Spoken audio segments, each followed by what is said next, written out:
Hail and well met. Welcome to the new campaign on the Dungeon Scrawlers, Twilight of the Realms. I am your GM, according to my handy dandy jacket here, which I'm going to tell you about in a second. Eric Scott DeVee, exceptionally tall individual, writer, game designer, and Twitch streamer. I think I am technically an executive producer at this point. Oh my God.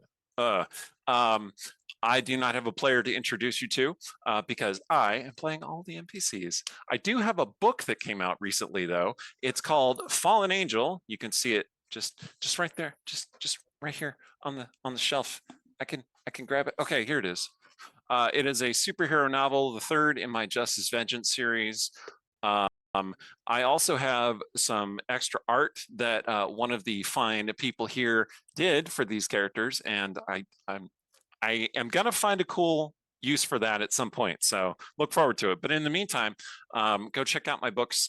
There should be a link in the doobly doo, or you can type in !justice unless somebody has messed up that coding. And yeah, that's me. I'm looking forward to this new campaign, and it is gonna be fun. Take it away, Allie. Hi, everybody. You know me by now. I am Alexandra Pitchford, or Allie for short. I'm a writer, game designer, and TTRPG streamer. Used to be one of the mods in the chat. I'm usually running the streams these days. Yeah, I will be playing as, well, not as ever. This will be the first time in a while. Shay Darksong, the rogue cleric of Illustrae, who has been the right hand of a certain Illyra Nathalin of Westgate for a bit now. Uh, Several years at this point. yeah, several years. Uh, Mhm. Notably, I also have something coming out. There is a an anthology with one of my stories in it that's coming out. Well, that is on Kickstarter uh, as I speak, and will probably still be up when this airs. So I'll try to provide a link when we do air this. The book's called Rising Tides, and I have a story in it set in our Grey Mantle setting called The Trial of the Black Rose. So, Oh. check that out if you can. And I also have a word from one of our sponsors, which is Idle Champions of the Forgotten Realms. Idle Champions is a strategy game that unites iconic Dungeons and Dragons characters from novels, campaigns, and popular shows into one epic adventure, including Farida, Havilar, and Mehen from the Brimstone Angels novels by our very own Aaron M. Evans. The game is available for PC and Mac on Steam and Web, Epic Game Store, Google Play, Xbox One, PlayStation 4, Nintendo Switch, iPad, iPhone, and on all Android devices. You can tell how old this ad read is because those are the last gen consoles. For more information, check out idlechampions.com. I can confirm it is also on Xbox Series X and S, so go check it out. It's actually a lot of fun. And Excellent. I believe next is Kay. Hello, my name is Karea Draken. I've done this once before on a live stream and playing Sorrow, or the Raging Sorrow. She is a barbarian warlock, tiefling, uh, servant, so to speak, of Lilton. Not such a nice guy. And Longtime enemy of the Westgate Irregulars. And Sorrow did appear several times during the Westgate Irregulars campaign, usually in the arena. yeah, but she doesn't remember any of that because she's been drunk. All I could say is Um, Thorn, that guy.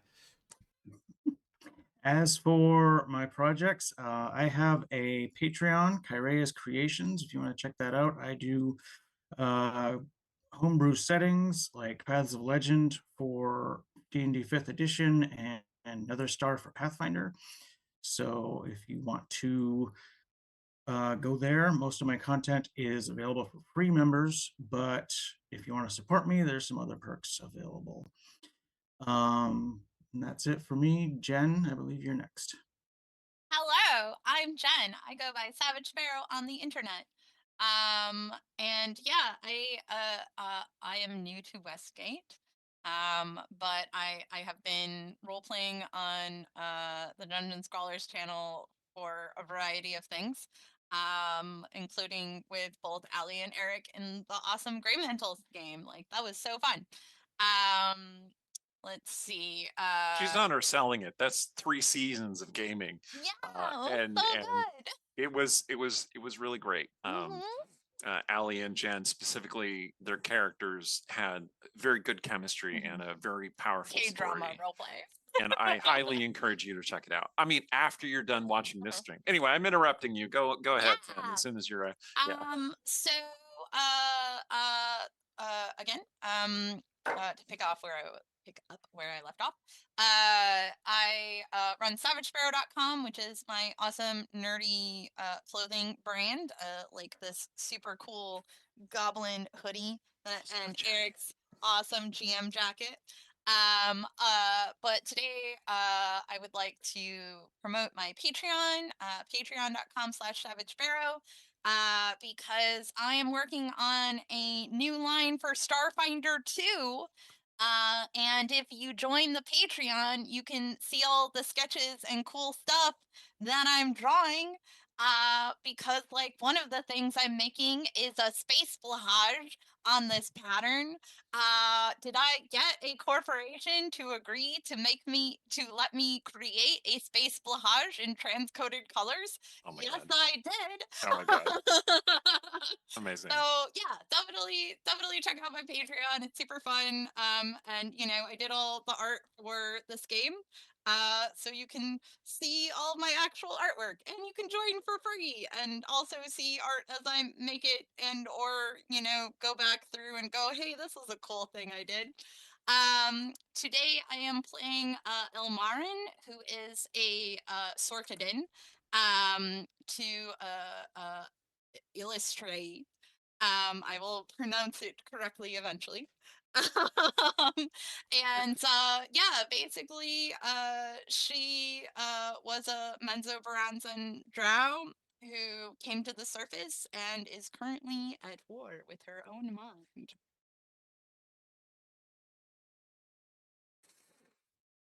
Hi, my name is Cora. This is very much going to be a first time for me in many ways. First time on this channel, first time doing this kind of thing. A lot of firsts. Round of applause for Cora. Thanks for stepping up and taking the challenge.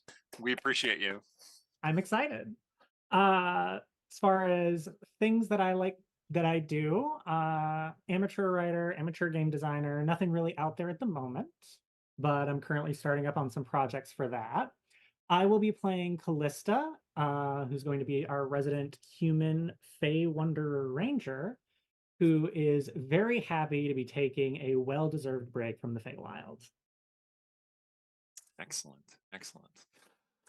I realized that I should tell you about our dice partners too. We have 2 dice partners. They Eric. are Norse Foundry, which specializes in making metallic dice that feel like you're swinging real weapons, crushing the armor of the monstrous horde. Or if they don't have armor, you're still crushing them with these metal dice.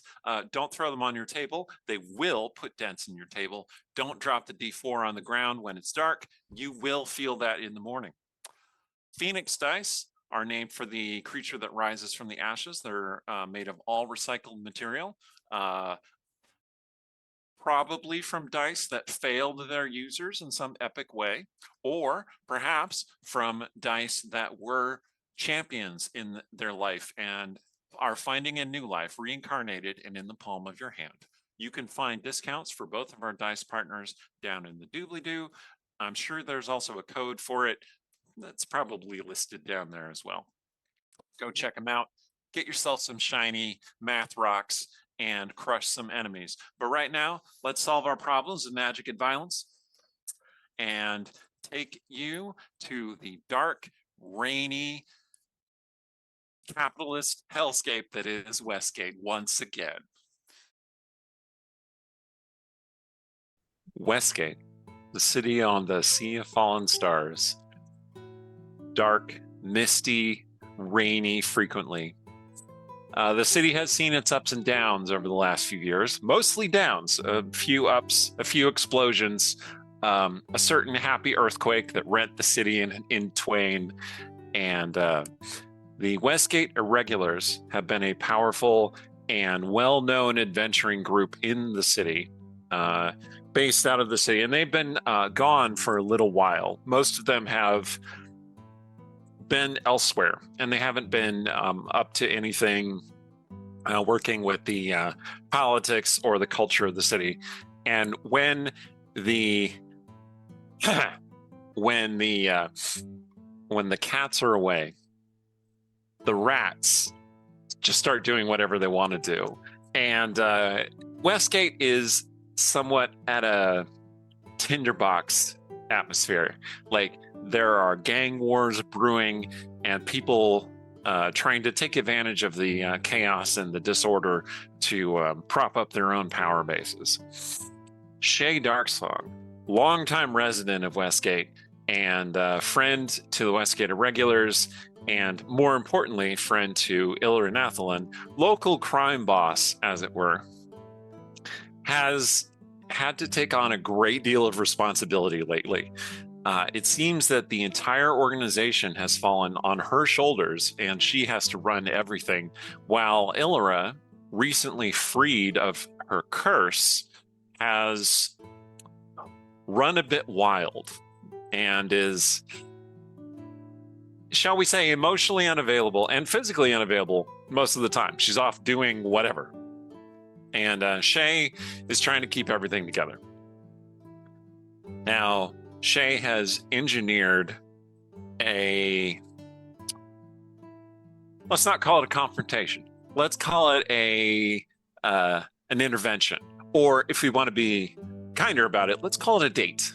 Shay has arranged a dinner with her beloved / employer / business partner at the Spitting Cockatrice, which is a tavern outside of Westgate, far from the city wall. Nobody's going to get distracted by any business on the streets.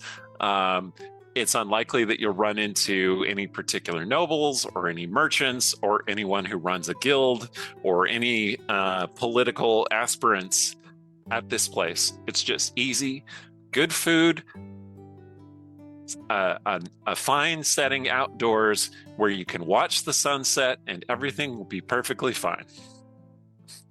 The first sign that this is not going to go exactly the way she wants is that it has been raining all day and the rain has not let up. So most of the seating is outside, and there are very large umbrellas to keep the rain off, but the damp is still seeping in. And when your fourth drink arrives, waiting for Ilra to show up, there are droplets on the tray and in the drink, right? Because it's been raining. She is late, clearly. Clearly. Shay's just gonna keep waiting. For the moment, I know she's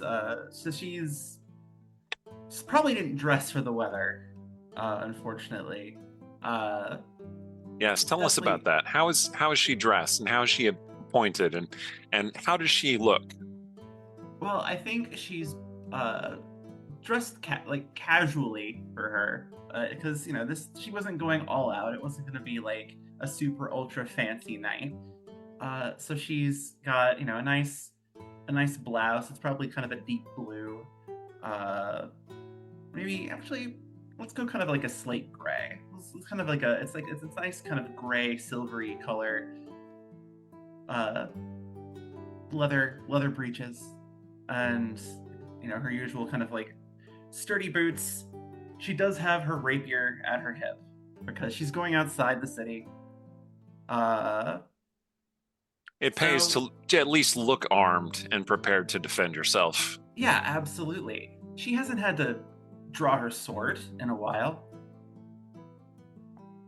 But she, always be prepared, right? Absolutely. It's probably been, 4 to 6 months since she's had to actually, defend herself and fight. But she's, dressed casually. She has the star sapphire pendant that Ilra gave her around her neck. And she's sitting there, waiting, Mm-hmm. and she doesn't look happy. All right.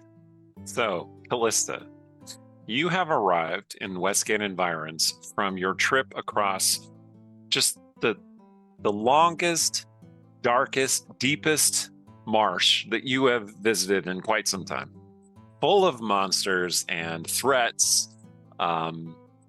It was, for all of the slog of this adventure, it was very successful. You fought a black dragon, in fact, and slew the beast. You were working with some others, I assume. You didn't necessarily take on the dragon by yourself, but you have parted ways with these others. I don't know if they are regular coworkers of yours. Do you want to tell me something about this adventuring party that you were with, or are they just like allies of convenience and you've already forgotten them? What is that like? I'd say likely a matter of allies of convenience, but not so quickly just forgotten. Okay. What stands out about this group that you worked with? Just potential contacts. Different individuals that she might have been pointed to as good people to group up with for something like this. Capable individuals. Mm-hmm. And did they prove capable as the rumors and tales suggested? Those who walked away did, yes. Perfect. And those who were maybe overhyped did not so successfully. Tragically. I see. Mm-hmm. Okay. And you're filthy, you're wet, you're tired, you've been, trudging across the marsh for some time. Westgate eventually comes into view. It is growing dark. Night has fallen, and there's a long line of pilgrims trying to get into the city, merchant wagons, all of that sort of thing. The guards are taking stock of all these folk, and it's obviously taking a while. You spent some time in this line thinking that you need to get into the city to find somewhere to eat and stay. But the longer you stood in line, the more you observed about the surrounding fields and buildings around the city, and you heard and smelled, more importantly, good food and revelry coming from several establishments along the road. So you're a ranger, you're used to kind of roughing it. If you end up sleeping in a bush tonight, that's totally fine. It's not like that's an unusual thing for you. And hey, maybe one of these places will have somewhere to stay. A warm feather bed might be nice. Even a place by the hearth would be a welcome retreat. So you take your chance on finding an eatery outside the city. The first one you come to is called the Spitting Cockatrice.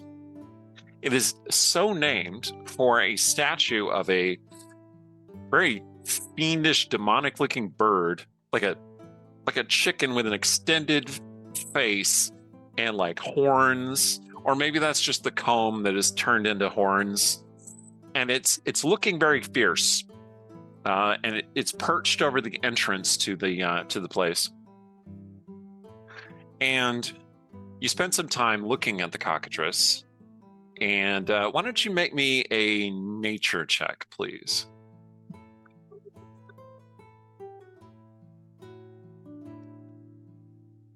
We have a wonderful 5.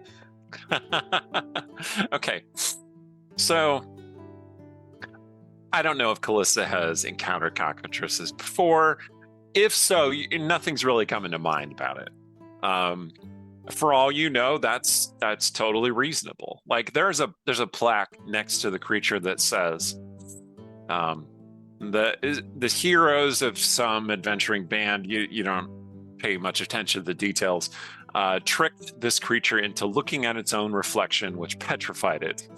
And now it stands protective over this eatery, which, hey, that seems very reasonable to you. You don't remember how cockatrices really function, so yeah, that's fine. That's possible.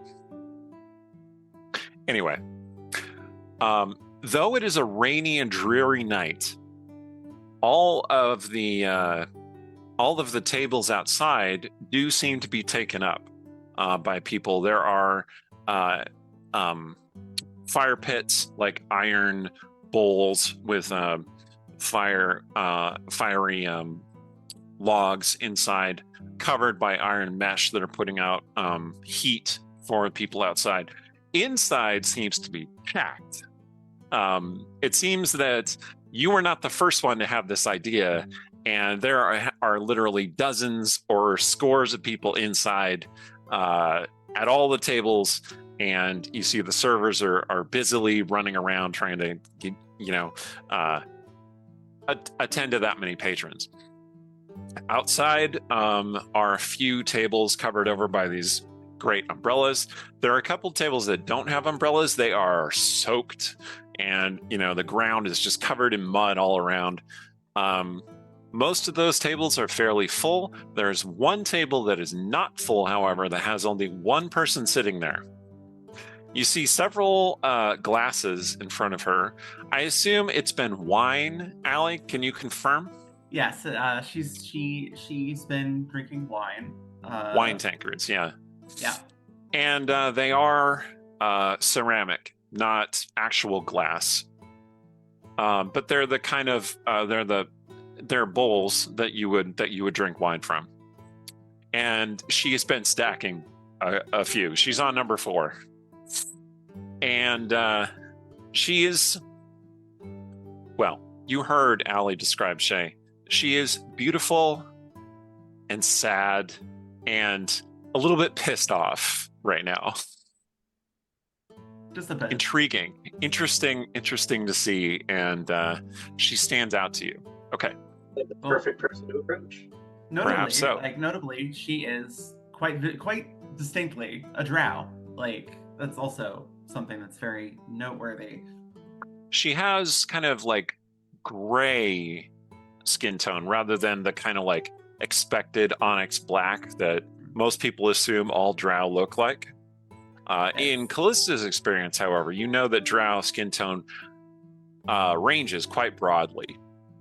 From very pale, almost surface elf pale, to the night black, to gray, to purple, to blue.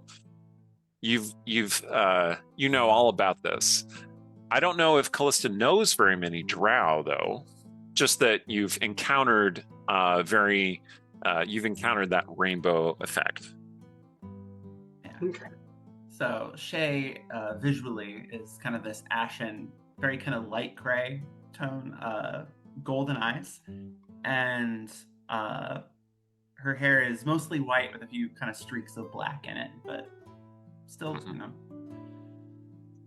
And now's a good time. Tell us what Callista looks like. Callista is tall, human. She has cascading raven black hair, green eyes. Right now, she's dressed in a series of studded leathers that they look to be of nice quality.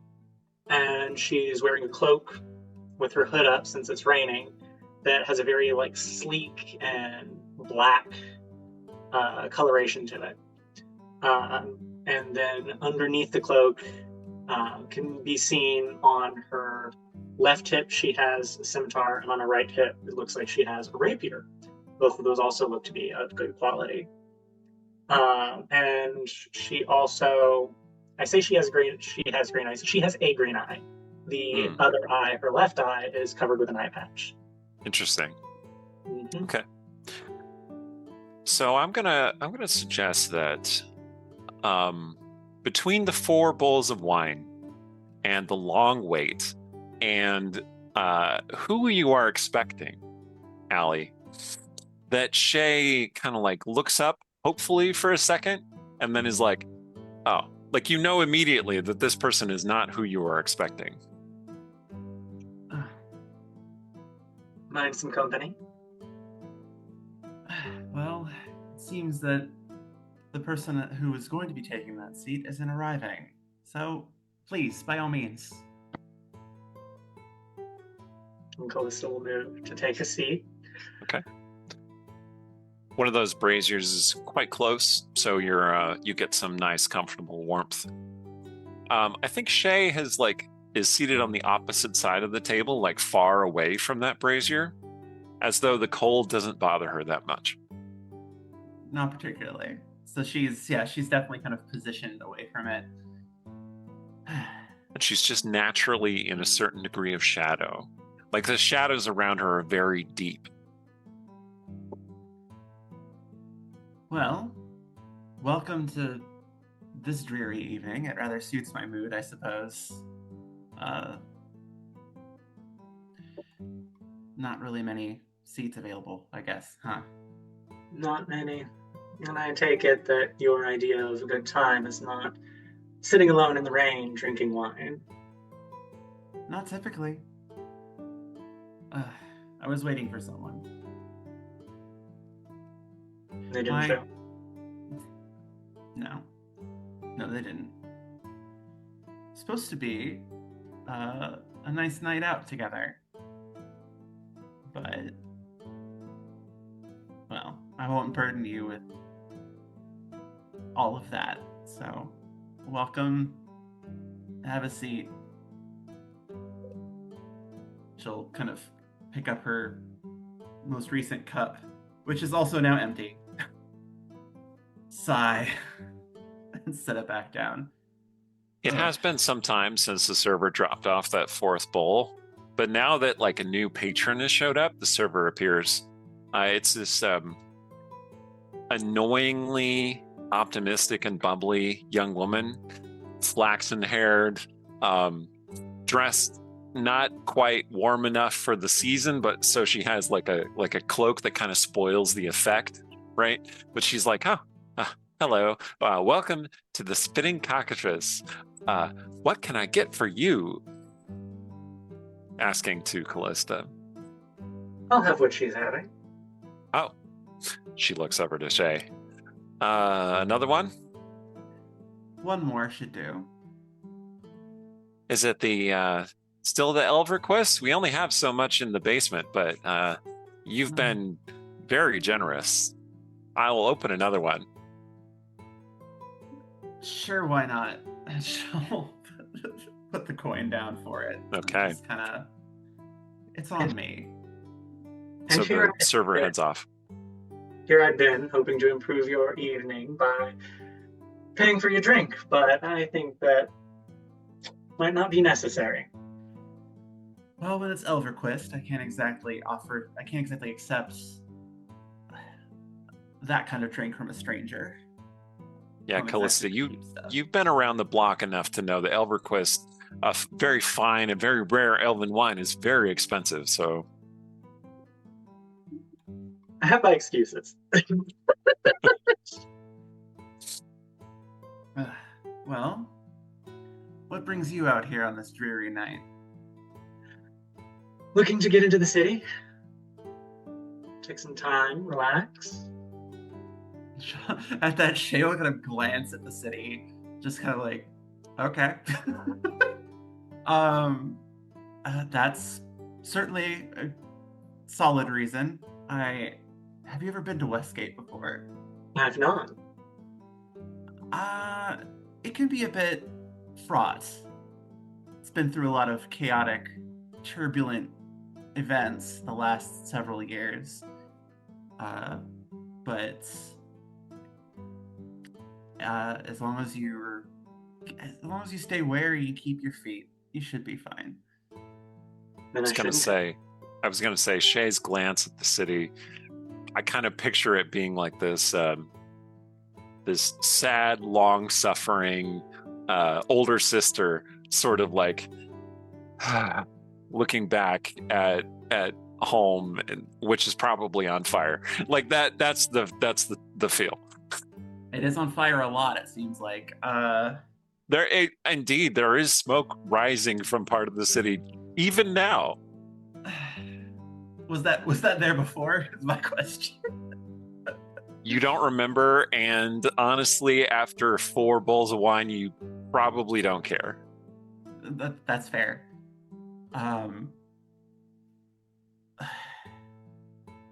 city's been through a lot, So just keep that in mind.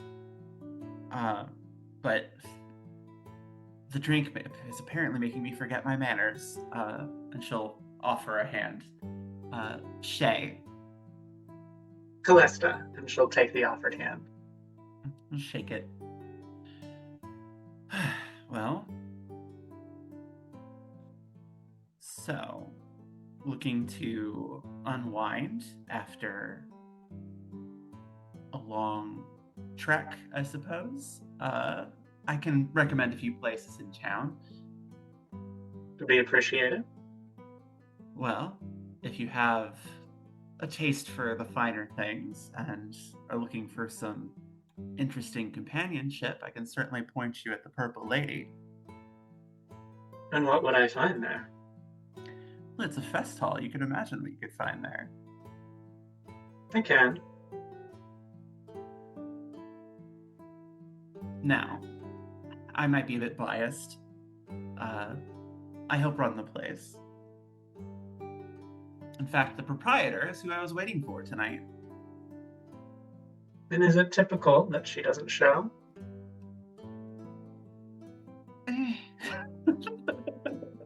Increasingly. I mean, yeah, that's basically because what she says. She says increasingly. Didn't used to be that way, but matters have changed recently. She's got a lot on her plate. It's called business for a reason. Keeps you busy. Mm-hmm. just that with that exact delivery. Never mind that she's been running that business, and while Ilra goes swanning off to wherever the hell Ilra's been going. Okay, so the server arrives with 2 more bowls of wine. Thank you. Thank you. Of course, of course. She smiles, blushes a little bit, and then heads off. It's kind of, at this point, Shay's just kind of like, why? This is entirely too cheerful and optimistic for her, I think. It's this interesting dynamic where Shay is like almost rock bottom, just like, Mm-hmm. And Callista, on the other hand, is like, this is great. Like, you wandered into this eatery, you found a seat next to the fire with a charming and lovely woman, and she is buying you expensive elven wine. This is the best post-adventure hangout you've had in some time. Rest and relaxation. Yeah, it's Here. Shay had already planned on buying a lot of expensive elven wine, so why not? Well, so tell me, in the interest of not sitting here awkwardly while we drink, tell me about yourself. I could use the distraction. What would you like to know? Well, get up to anything interesting. Always. Just recently left the vast marsh. Really? That's quite the trek. Or the vast swamp, since we totally got that wrong earlier. I assume Shay just kind of glances down and sees like a huge amount of mud on Callista's boots and is like, yeah, that tracks. Yeah. Literally and figuratively. I've heard that place is particularly dangerous, so kudos. And she'll kind of take a sip. Group with me. Most of them made it out. Well, it's quite the achievement. I haven't done much of the adventuring in a while, actually. It's been several months, at least. A couple of years since I've done anything long term. But you have. But I have. Used to be part of an adventuring company here. I can't really call myself a member these days. I mean, really, can you call yourself a member of a group if the entire group has changed out and you're just like, everybody that I was there with is gone, or at least off doing their own thing. So Here I am. Enjoying ElderQuest in the rain. Yeah. Enjoying ElderQuest in the rain. Wait for someone who's probably not going to show up again. And why are you waiting?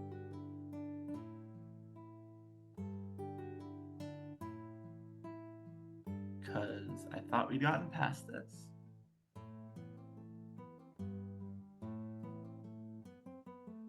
We had gotten past this, but circumstances change. In any case, I'm not here to be depressed. I mean, I am here and I am, you know what I mean, but my point is, adventuring, I haven't done that in a while, and that, would that I were able to at this juncture. But business. But business. Too many responsibilities on my plate. So, What kind of adventure does one get into in Westgate? Well, the night masks used to be a problem. Not sure if they still are. They kind of got, well, I think their leader was destroyed. as near as you know. As near as I know, a little while back. Recently, the Night Masks have not made any moves, right? Like, there might still be some who are still operating, but like no major things and that they've claimed responsibility for. The guild seems to be broken by the apparent death of their guildmaster. Which Shay did help with. That was a fun fight. The Night Masks have been quiet ever since their leader was destroyed. So they're not much of a problem, at least at the moment. I think the Fire Knives are behaving. You do know that Lady Regante Bleth is, after Westgate's kind of abortive experiment with democracy didn't go very well, Lady Bleth is sort of trying to bring order to the streets and rule by kind of similarly to how a Croamark would rule. Like there's a lot of rumor and speculation that she is going to eventually ascend to become Westgate's new Croamark, because she seems to be actually doing something about the chaos. So the Fire Knives have kind of gone legitimate a little bit. They're leaning more lawful than lawful evil. Good for them, I guess. I hear there's a very dastardly ladder somewhere in the city that you should be wary of. What ladder? It's very slippery. It's very slippery, yes. Callista, you can't tell if she is kidding with you, telling you the truth, or just very drunk. Possibly all three. Hard to say. It's all three, but but Shay, would you say that you're enjoying Callista's company? I think she's cheering up a little bit. She's enjoying the company. It's helping her take her mind off of her current mood. So a server comes back. This time, a young man with kind of slicked back black hair. He's not wearing a cloak like the other server was wearing.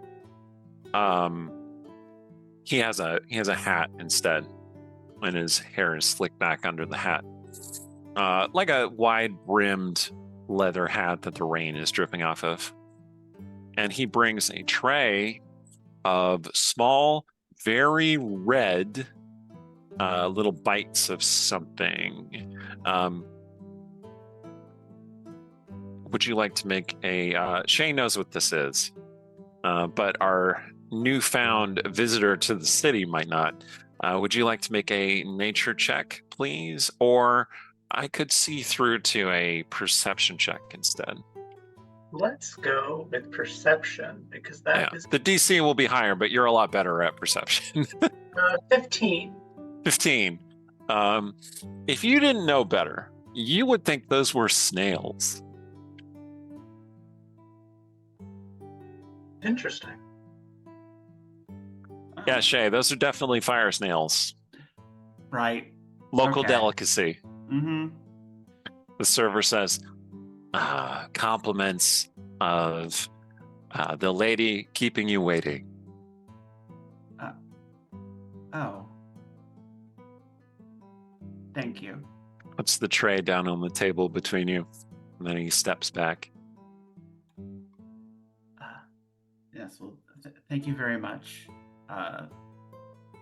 Yes. There's like a moment. Would you like to make an insight check? I was gonna ask about that, yeah, because like there's a moment where she just kind of like squints.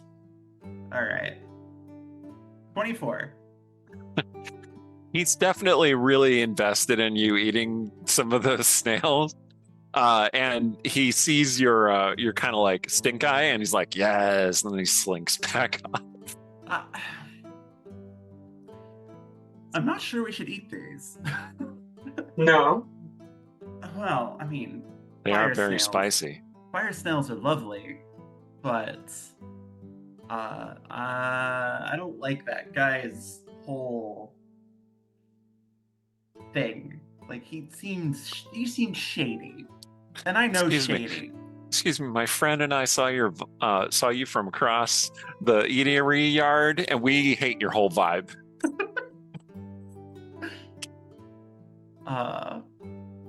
Shady. A little bit. He's still lurking there underneath the awning at the door. He's like, yes, just waiting. Can I like look at these and see? Like, is there a way I can like see if there's like poison or something here? You're a cleric, aren't you? I am a cleric. Yes. You are. In some part, anyway. That's another. I sore spot believe. for her. I believe, like, detecting poison is something that you could theoretically do. Yeah, but if that requires a specific spell, I don't think I have it. Is the problem. Okay. Well, if that is a cleric spell, then you could just retcon it that you did have it prepared. Or you can rely upon your your olfactory senses to determine if anything is odd about these fire snails. Yeah. Being a friend of Stong Mecca, you've had plenty of fire snails. So you know yes. what they're supposed to smell and taste like. Yeah, and being a career thief, and I think she has some knowledge of poisons. Okay. So, what would that roll be? Go ahead and make a perception check, please. Okay, perception. I can do that. Or investigation if you prefer, but perception is fine. Well, since one of those is a +12 and the other is a +0, I'll do the perception. Hey. I got a 28. All right. It only takes one little sniff to determine that those are laced with poison. Oh, yes. They gone bad. Very. In fact, and she'll look over at the guy skulking if he's still skulking. His eyes go a little bit wide. And she just kind of like, She's on to us, boys. Get him. And the several people at the nearby tables stand up and unsheath jagged blades that gleam in the moonlight. You're really? popular. Tonight of all nights, and she'll look at the guy, skulky guy, glance at the others, be like, "You could have at least tried to be subtle." And then she'll stand up, wobble a little bit. Okay. And then like brace herself against the table. All right, let's roll some initiative, please. All right. My luck has failed me, but my character's drunk, so that's probably why that happened. I got an 8. Okay. I got a 20. Okay. So,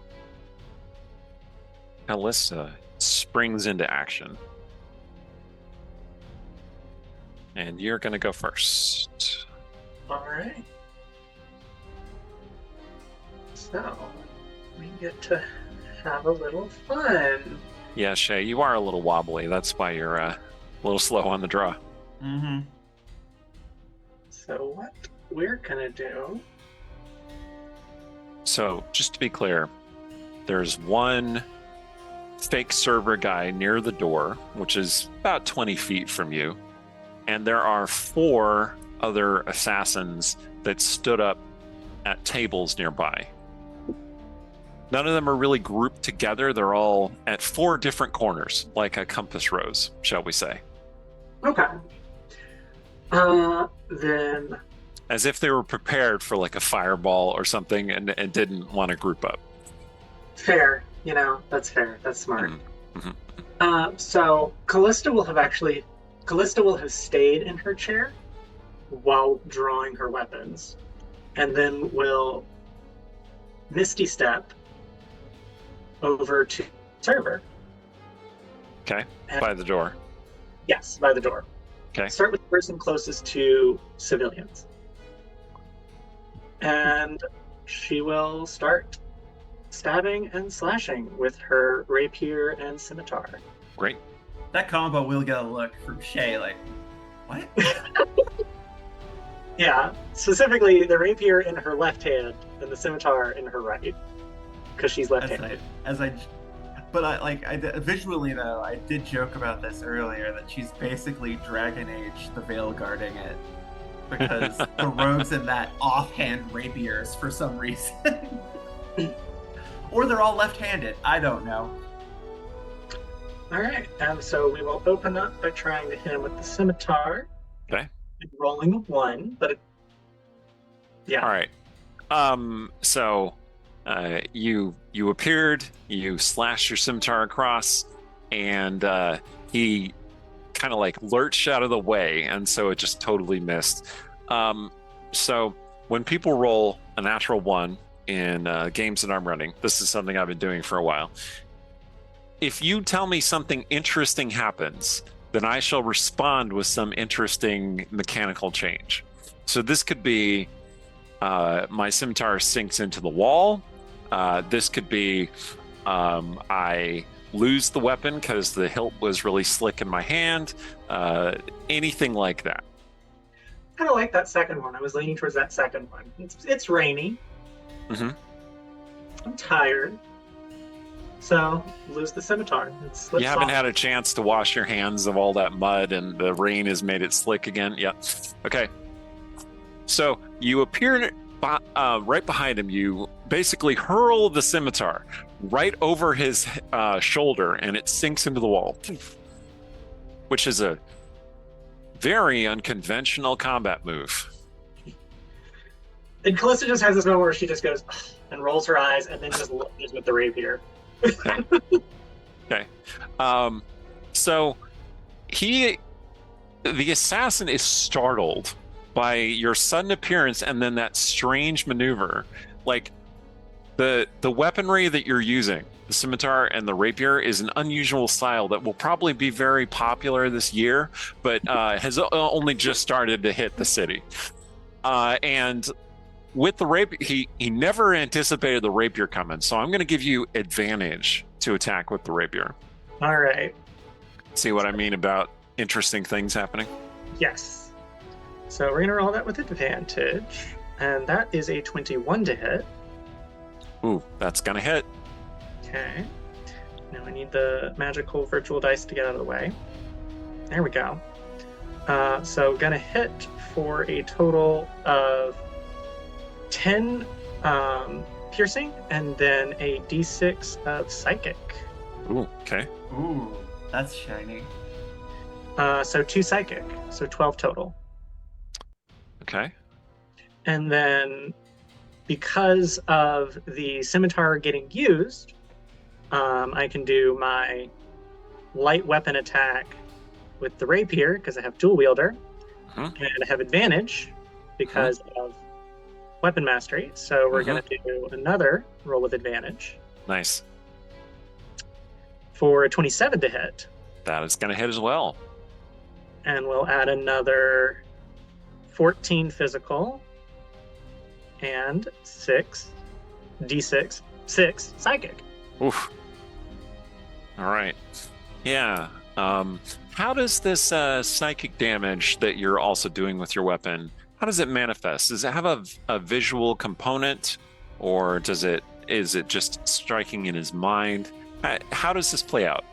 I would say, so she lunges with the rapier, and as she does, this weird kind of deep, malevolent purple energy slides along the blade, and as it makes contact, seems to do something more, seems to have this effect on him. And then Excellent. She'll quickly pull it and then slash it across with the same effect. Okay. Yeah, he's reeling and kind of reaches up to touch at his face, what is happening? All right. So that assassin guy is going to get to go. Fortunately, he is unable to fire off that crossbow at Shay, which is what he was going to do because you appeared right next to him. So instead, he is going to kind of just hurl that crossbow at you in an attempt to kind of catch you off guard. So I'm going to need you to make an insight check, please. All right. Insight. 26. Oof. Oh man, he got a 22 in his deception, but you still beat him. So this is the fight of the hurled weapons, and he throws the crossbow at you. You dodge it, just move your head, and it shatters against the wall, which is not what he was hoping would happen. And then he stabs at you with the short sword that he was pulling out of his sheath, but he doesn't have advantage because you saw through his bluff there. Yep. So here he's going to attack. Then he might have disadvantage from the cloak too. Ooh. Book of displacement. Oh yeah, no, he definitely misses. When he threw the crossbow at you, you moved your head, but you didn't have to, because it just looked like you were standing there. But you still moved your head so that he thought you were still standing there, right? So he stabs the image, nothing happens. And he's like, huh? What? And he makes another attempt. He still has disadvantage, right? Because you have not been hit yet. Okay, 21 to hit. That'll hit. Okay, so this time, maybe he's encountered something like this before. Yeah, he growls, "Rasting magicians!" And he stabs kind of he chose the right direction. He picks that direction and he stabs you with his short sword there. So that's gonna deal 6 points of piercing damage. Fairly small little prick of a blade there, but I'm gonna need you to make a Constitution saving throw, please. All right. Because his blade is also poisoned. Of course it is. Oh yes. 15. 15. That's what you needed. So you're still going to take damage, but it's going to be reduced. Okay.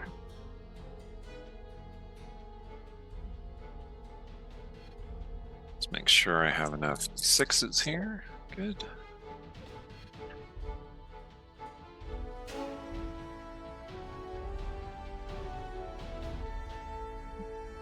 Okay, you take 10 points of poison damage.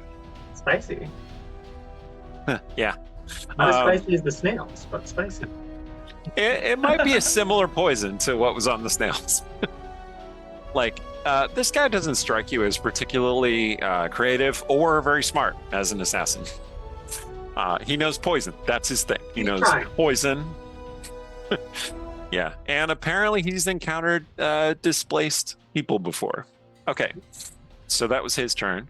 The other assassins, they are going to just dogpile on Shay. So you're not really surprised, Shay, but they have this ability that allows them to have advantage on a creature that hasn't taken a turn. So here we go. Oh, great. That's going to be 19 to hit. Yeah, even if so, I'm guessing I didn't come out armored. So even You know, with my I think armor- I think it's reasonable that you still got your armor. I think that's fine. Okay. Okay, so that's still enough to hit because that's I believe tie goes to attacker. So Yes. That's a 19. Although in the also one of my house rules is that if you tie with their AC, then you only do half damage. It's kind of a Alright. glancing hit, which is good. Make a Constitution save, please. All right, Constitution. That's fun. All right. Got a 9. Okay, so that's going to be 2 piercing damage, Okay. and you're still only going to take half of the poison damage because of the house rule I just told you about. And yes, that does apply to you as well, right? Mm-hmm. That's going to be 10 poison damage total. Ow. And I take is that after it's halved? That's or- after it's halved. Yeah, he would have done Ooh. 20 poison damage to you. Ow. Okay, so that glances, but it burns. Yes. Like I'm imagining it cuts through the top she was wearing, and then like maybe even gouges into the, because she's probably wearing the armor underneath the clothes. Yeah. And gouges You into- know enough that sometimes this kind of thing happens. Yeah. Like, it's Westgate. You So know. it gouges her arm under the armor, and she's and it's just burning like a word that I cannot say because Exactly. PG-13 stream. PG-13 stream. Do You get you? one F-bomb, and I'm not going to use it. All right. Yes, that's a thing I should have mentioned, Cora. 1 F-bomb per stream, because we're PG-13. You can get away with 1 F-bomb on a PG-13 stream. Okay, use it well. Any reaction of any kind, like a? Let me double check. I don't think I have any specific reactions. So. Okay. No, I don't have one. The second assassin is going to jab you for 23 AC, Yeah, that'll which I do think it. also hits. Yeah. Yeah. This is just a standard regular hit. Okay. So it's going to be 9 piercing damage, and then please roll a Constitution save. All right. Constitution is not my go-to. That's a 13. Okay, 9 piercing damage and 26 poison damage. Ah. Okay, the other 2 can't get to you quite as well because you're still standing next to the table. They are instead going to attempt to loose crossbow bolts at our Fey friend over there. So, Callista, these attacks are coming at you. All right. Okay. One of them misfires. In fact, the crossbow string snaps, and he goes, ah! as the bolt flies up to no effect. The other one, AC 11, so I don't think that's going to hit. That bolt just smacks into the wall next to you. Maybe it goes right through your displacement, or if your displacement is still active, because the guy did hit you, right? It's Okay. not active at the moment. It goes through right where the displacement was. Like the guy had been taking aim, but then it disappeared, and then the bolt appears in the wall right there. Okay. So then it is Shay's turn. So you have these 2 assassins who, to be clear, are not strictly like full-blown assassins. They're just, as far as you can tell, night masks, or maybe they're fire knives, or maybe they're just hired muscle, and they got poisoned blades. That's what's Really? going on here. Mhm. Yeah, because she's got that glancing wound and now a more serious one that she can feel the burn of the poison. So she's not feeling too happy about that. She's going to reach down, try to draw her rapier, and Okay, it does not come out. that'll get that like moment of like, what? And then she'll unclip it and just swing it across. Okay, so you're gonna smash at the assassin with the scabbarded rapier. Okay, so Yeah. he sees you unable to draw your sword as though it is peace bonded, right? Mm-hmm. And he's like, ha ha, and then you smack it into his face, right into his teeth. Yep. Okay, so the scabbarded rapier, I'm gonna rule, is a finesse bludgeoning weapon that does d6 damage. So it's Okay. like a club, except it has finesse, All right. which is probably really good for a dex character like Shay. Mm-hmm. Okay, so gonna roll to hit 17. 17's gonna do it, yeah. All right, and then I'll just do, since I don't have that actually set on my sheet here, I will roll the d6. That's 10. Okay. 10 damage with the scabbarded rapier. And how are the shadows looking, Eric? The shadows are very, very deep. The moon has kind of broken through the clouds a little bit. It's still raining, but less so. Mm-hmm. And the moon is casting shadows down over the umbrella. So you are in an area of deep darkness. All right.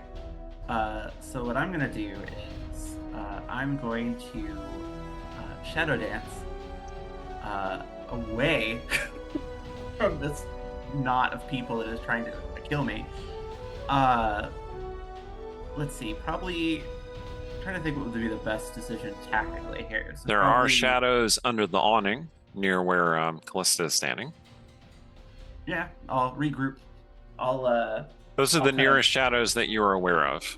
Yeah, I'll leap over there then. So she clubs this guy with her sheathed rapier, and then kind of does this hop step backward, and disappears into the shadows, only to kind of like emerge from them next to Callista.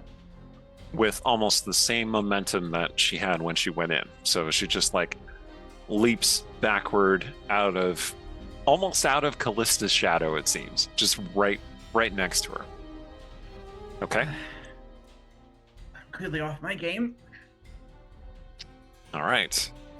So Callista, it is your turn. That server is still there. He looks like an actual trained full-on assassin. The other guys seem to be just kind of hired thugs with poisoned blades. Okay. And as far as where my scimitar ended up, is that a within reach to grab? Is that Oh, your sound cut out Let's. Yeah. did- I'll determine that. 1 second. So I'm good now? again. it's not immediately within reach. You'd have to move past the guy. He's between you and your sword. Then I can circle him? You can circle around him, yes. Okay. So she'll circle around him and her displacement's back. So thematically, maybe she makes it look like she goes one way, but she goes the other to throw him off. Okay. Yeah, he's ready. He's like, and he's fighting your displaced double. Beautiful. And then You're gonna run your rapier through the motions of like bending off his sword. Oh yeah. Okay. Yeah, totally playing it up. Like, oh, he's got me, and maybe I'll even be dramatic and let him stab the displacement as I grab the scimitar and then just swing it around out of the wall. This is amazing. Okay. Yeah, no, he very victoriously stabs your displaced figure and you go, ah! Yeah.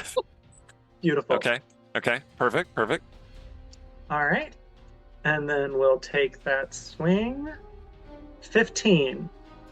15 is going to be a glancing blow against him. So you're going to do half damage with this attack. I will take it. Oh, before I do, is it okay if before I do that, I actually am going to cast Hunter's Mark? Yeah, that's fine. Cool. All right, so you put Hunter's Mark on him. Yep. So then we've got the regular scimitar attack, which would be 9 normally. Do you round up or down? Down. Down. So 4. Okay. Then he takes a d6 psychic. So 1, because I only rolled 2. Okay. And then the force damage would be 4, so 2. Okay. All right. Yeah. Somehow he was fast enough. He knows your tricks a little bit. Like, you're playing it up with the illusion, but like he realized that you were attacking despite having just been stabbed. So he like put his sword back to kind of like glance your blow away. Okay. Solid. So he blocks that, and so I'll take advantage of his weapon being there and strike out with the rapier. Mm-hmm. It's going to be a regular for 27 to hit. That's gonna hit very, very definitively. So now we're getting into spicy territory. So that's going to be 9 from the rapier, Okay. 6 psychic, Okay.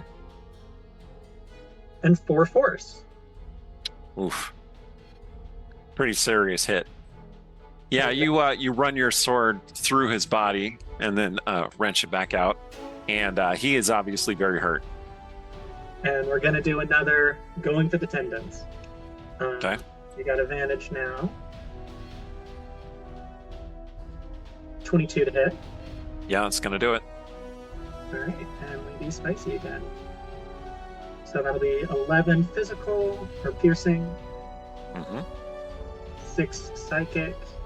That psychic dex has been reliable. And 1 force. Okay. He is almost down. Like, he is barely hanging on. You did stab him down through his ankle, essentially, and now he's hobbling around. Still moving, still attacking, though. And okay, it's his turn next. He was here to take out Shay, it seems, but Callista is the biggest threat to him right now, so he's going to attack her. He does not have advantage against you, not in any way. Displacement cloak. Right, he has disadvantage against you. That's going to be a 19 to hit. Does that hit? That'll still connect. Okay. So that is 5 points of piercing damage, and I need you to make a Constitution save, please. I wonder why.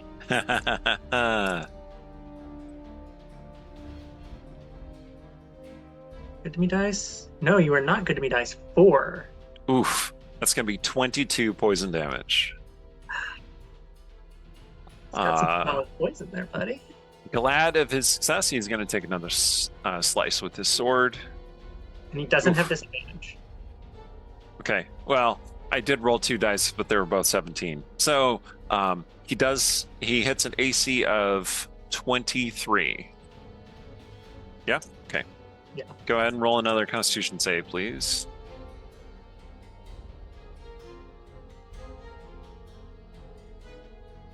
$12. Okay, so 5 piercing.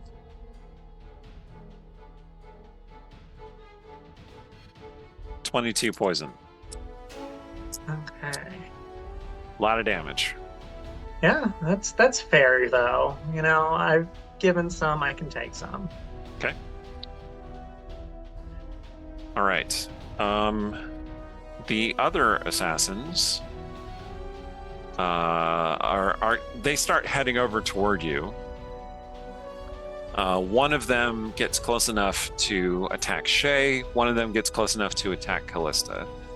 And the one with the crossbow that still functions is going to fire at Callista. So here we go.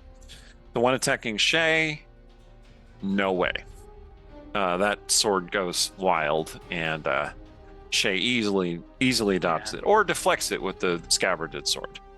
I like that. The one attacking Callista. Okay, so this one attacking Callista, this is the one who had the misfire with the crossbow, and she has pulled out a sword, short sword, and she's like, ah, and she just runs in, slips in the mud, jabs the sword through the other assassin, the server. And he was like, I'm going to live. And he goes down. Thank you. So this, I'm going to mark her as clumsy assassin. Our favorite. Yep. High strength, low dexterity. She's like, but why? Bishava curse. Bishava's curse. Okay. And then there's a crossbow quarrel coming for Callista. So, you did take damage this turn. You did take damage this round, so you don't have the displacement currently. Okay. That's going to be a 19 to hit you, which I think is going to hit you. That does. And I'm going to need you to make a Constitution save, please. Oh, lovely. Got a And little poison. another one. And another one. 4 points of piercing damage. 15. Okay, that is a success. And how much piercing? 4 points of piercing.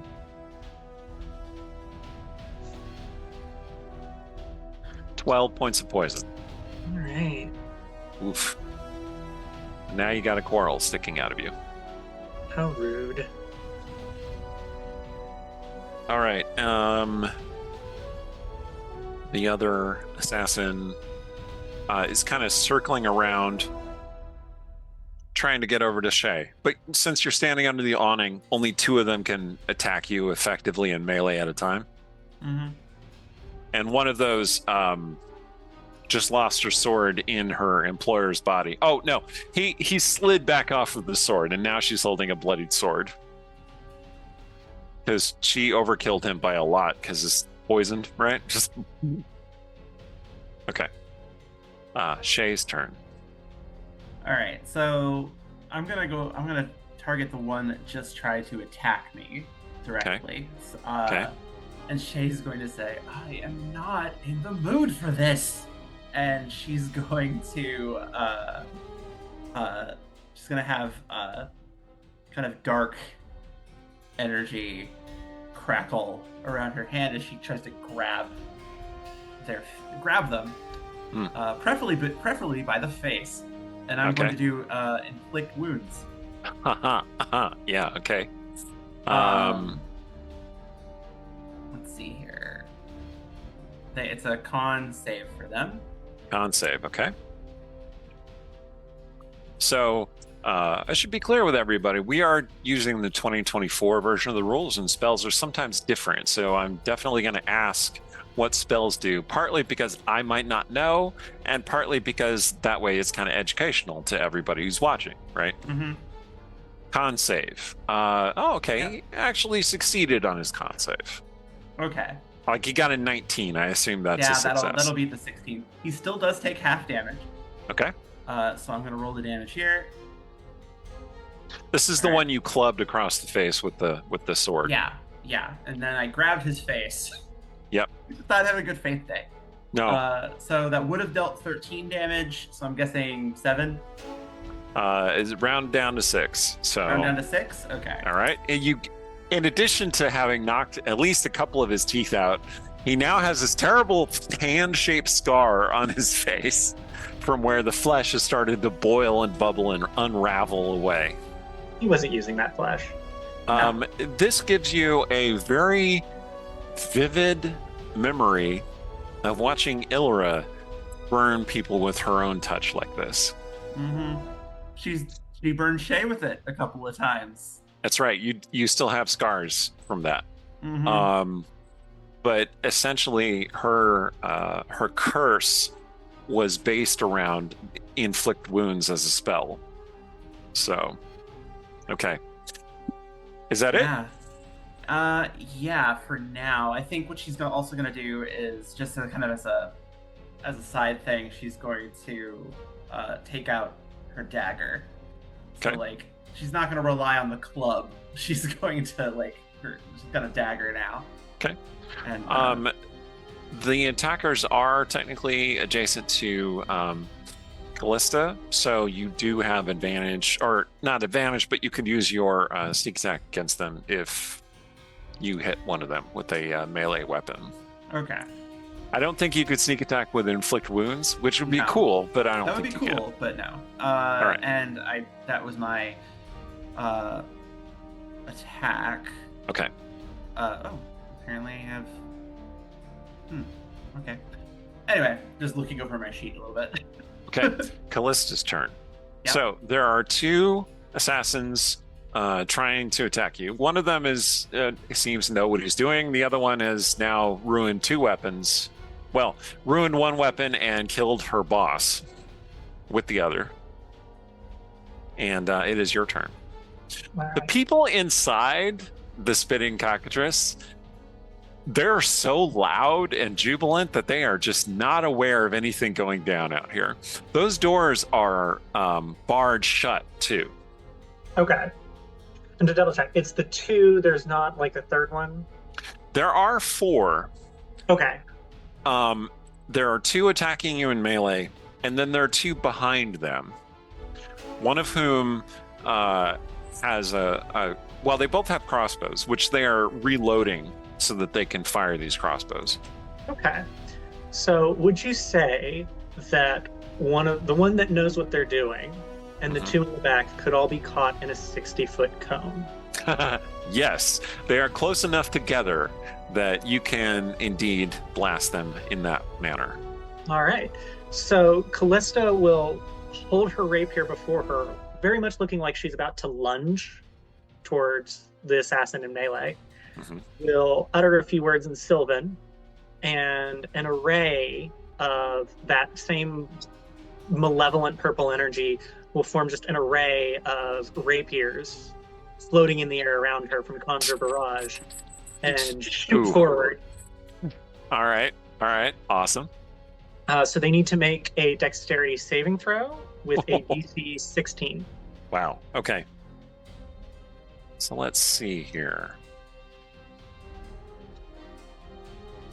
Okay, one of them made it. Okay. One of the ones in the back made it.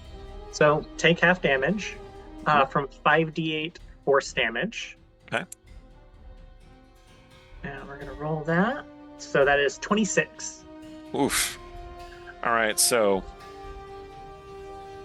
the first thing that you notice is that when you put that rapier out, the thug you were fighting, who knew what he was doing, was expecting you to lunge, like he was ready, and then you finish your spell, maybe you smiled, I don't know, and then you discharge like 20 rapiers like straight through his chest. Just, and he, mincemeat, falls to the ground.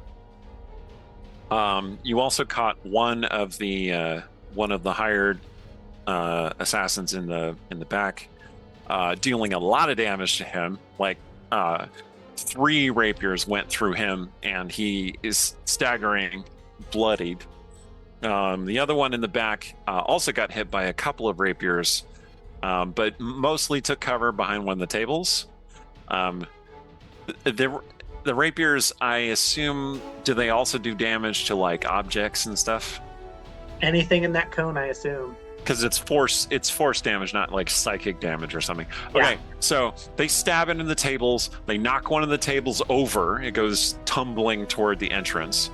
One of your rapiers stabs into the plinth that the spitting cockatrice was poised atop, narrowly missing, destroying the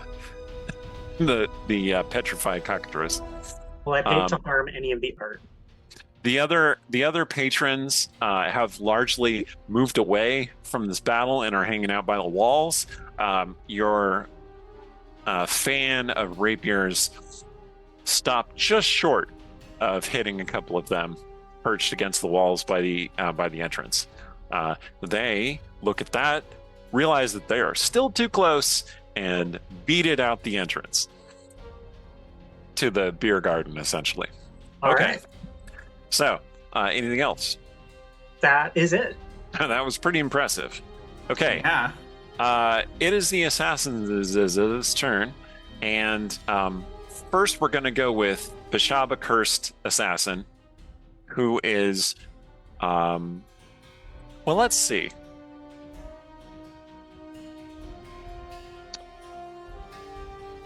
Shay, why don't you roll me an intimidation check, please? All right. Intimidation.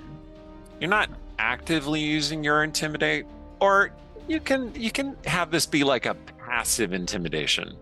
What would Okay. your passive intimidation be? Like, how scary are you generally? I mean, passive intimidation would just be a 13. A 13. Okay. I rolled a 17 because I did roll it. Okay. But yeah. Okay. So she drops the sword and backs away,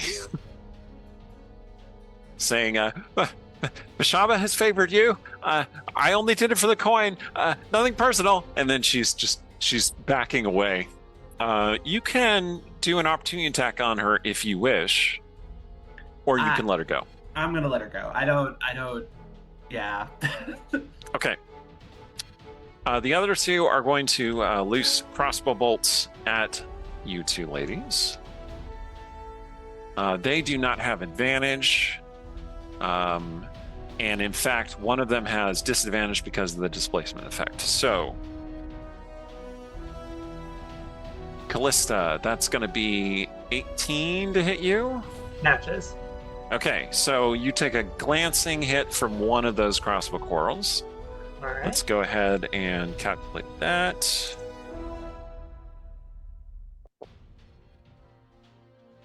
You know, in the original PHB, and I'm not sure if they've really updated it for 2024, when you match the difficulty class of something, it's supposed to be status quo. You don't succeed and you don't fail. It's really weird, and a lot of people, kind of like just overlook that as a rule. Anyway, that's why I do this glancing blow thing, which I think makes a lot more sense, and it's just kind of fun. It adds extra randomness to the fight. Okay, roll a Constitution save, please. Yes. How could I forget about that? That's right. That is 4. 4. Okay, so that's going to be 2 piercing damage and 10 poison damage. And yes, I have already halved those. All right. Okay, the other one is going to fire at Shay. It's going to be a 24 to hit, so I'm pretty sure that hits. Unfortunately. Roll a Constitution save, please. Okay. That's a 6.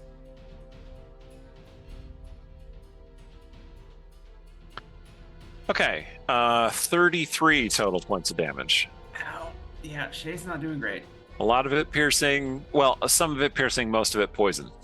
Yeah, Shay she takes the bolt, just kind of sags a little bit, but she's still up. She's still going, but wow. Okay. All right, Shay, it is your turn. So there are now 2 assassins with crossbows. Mm-hmm. There's nobody protecting them anymore. No tanky assassins in the way. And one who has surrendered or at least dropped her sword and backed away. Okay. Well, I am going to focus on one of the ones that are still engaged with us. And Okay. let me see, what can I do? Like I said, the door is barred, so you can't easily go through, but the bar's on this side. Okay. Yeah, I don't think. This Shay's is not me doing too subtly suggesting that you could flee, is what I'm saying. hot. Oh, I know. I got that. Okay. I think at that point Shay's just like looking at the would-be assassins. I think I've had just about enough of this.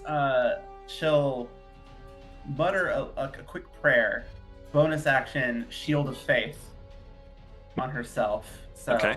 now I have a 21 AC. How does your shield of faith materialize? Like, what does it look like? How does it manifest?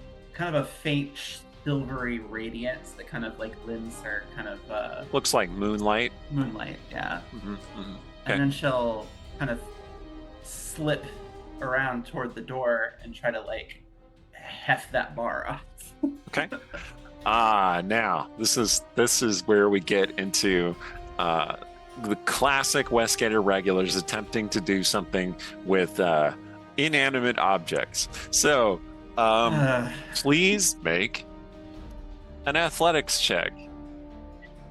Athletics. Okay, I can do that. It's kind of a heavy bar. That's Oh, what I'm saying. And I rolled a 1. Hmm.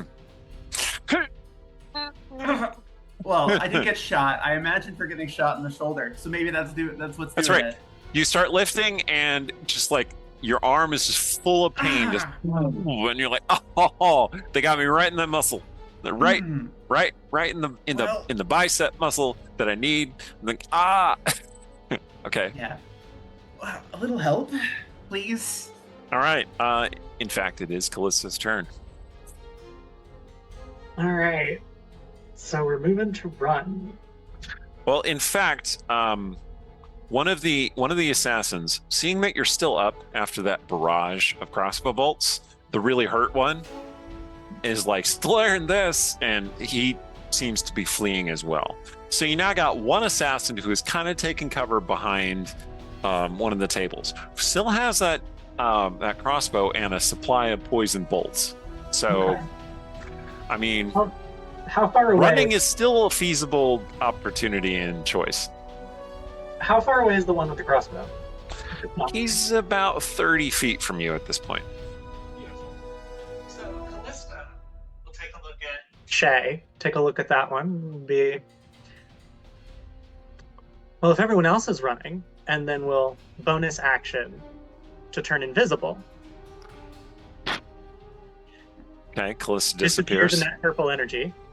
Mhm. But instead of actually running, she's going to run over and stab the person. Okay.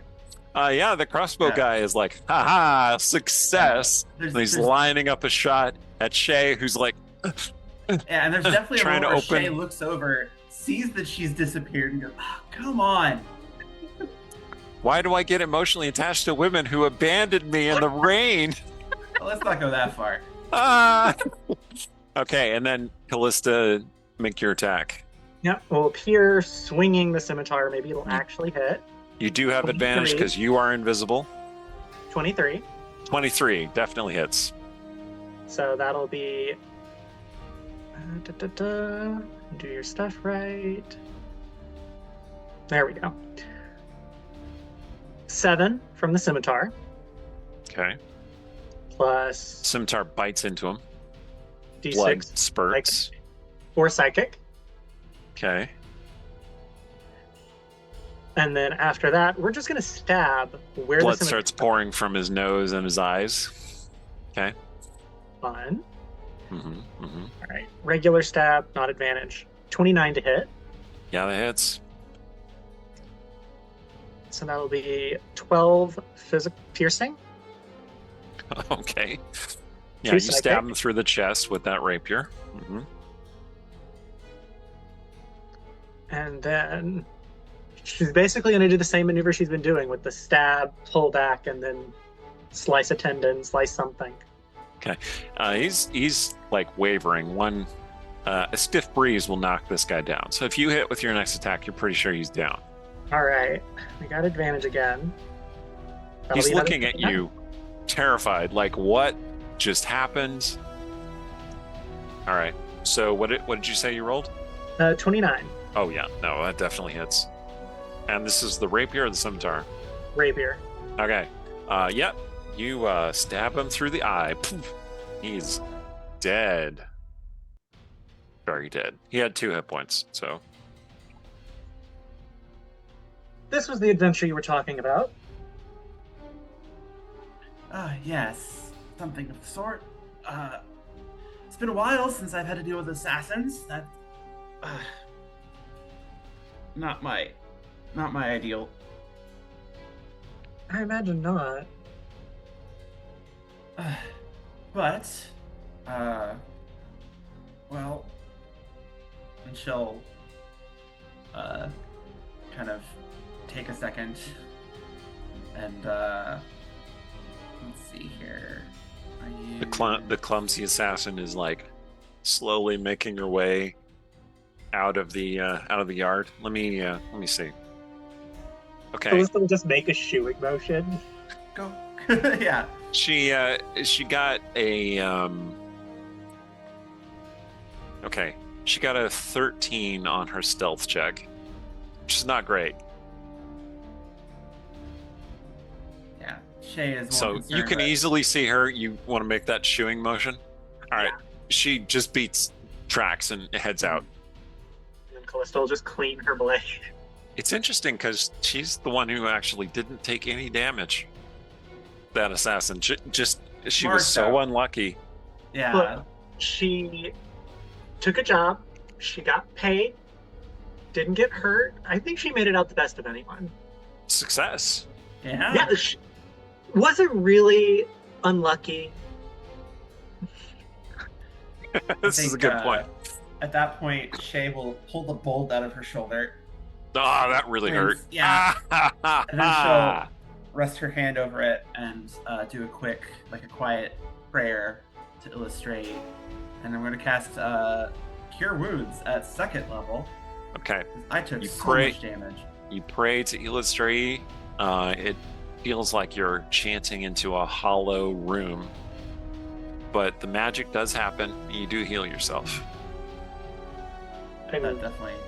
Like Callista- clouds have covered up the moon once again, and it is dark, very, very Oh, dark. that didn't do a lot for me, but it got me back up to 1/3 of my health. Excellent. I was very badly injured. And she'll kind of look troubled. That's cheating. Is Callista standing over there like a couple of bolts, a couple of stab wounds? Not cheating. It's just clerical magic. Right. Because So- that's what people think when they first see Shay as cleric. I dabble. Dabbling. It's what I do. And I see it's gotten you some wonderful friends. Well, when you help kill their... I'm guessing if those were night masks, when you help kill their boss, it tends to leave a reputation.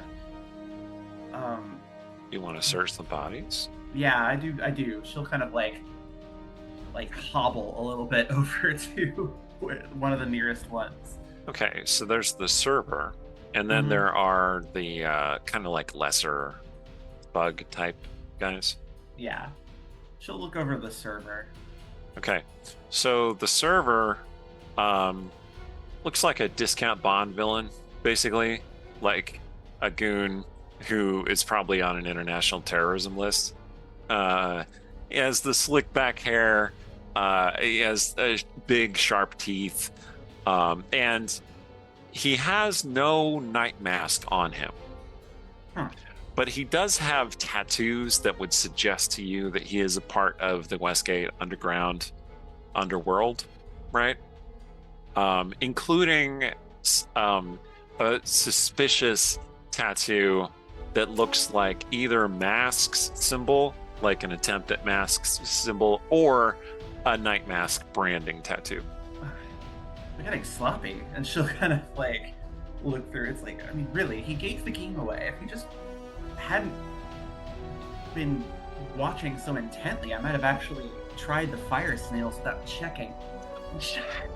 He has a light crossbow, which was designed to be concealable under his clothes, basically. She'll tuck that away. And he had a short sword, just a pretty normal, if well-made short sword, Okay. which the blade is slightly corroded from all of that poison. Doesn't even. And he does have just like a bandolier full of poison vials. Like this guy it came loaded with He poison. had a special interest. Yeah. There are spaces for 10 vials, and 3 of them are empty. The other 7 are all containing that same vial of greenish poison. I'll unbuckle that. Just be like, well, this could actually come in handy at some point. So, Crabsies? sure. I mean, I'll take Or actually, 3. hold on 1 second. Okay, so only 3 of the poison vials are still there. So there are 3 out of 10. Okay, Because he poisoned everybody else's weapons too. that's right. Okay. Well, here, and she'll take one of the vials out and hold it out. And Callista will take the vial, and she's made her way over to the table, still with the arrows in her, and has probably grabbed the bowl of Elverquist and is just downing it now. And Shay will have, she's taken the short sword. It's kind of like a little dismayed at how corroded it is. Just like, really, it's basic upkeep, you idiot. And she's like talking to the corpse. He really slathered that poison on there. So He did. She's very careful not to touch the blade. yeah, that's good. Does he have a sheath? He does, yes. Okay, she'll kind of very carefully slot that back into the sheath. Okay. And take that and So unlike the sword, which is just kind of a basic, get off the street sort of weapon, the sheath is really nice. It is black leather with silver inlay, and there is a symbol kind of like etched into it, which you can see because you can see through darkness very as if it were just normal light. absurdly well, yes. That's right. Make a religion check for me, please. Okay. All right. Religion. Actually, not one of my. Only a 7. Okay. It looks similar to the symbol for Talona, who is the goddess of disease and poison. You're pretty sure this is a magical item of some kind. Yeah. Never. Didn't know the followers of Talona were hanging around here.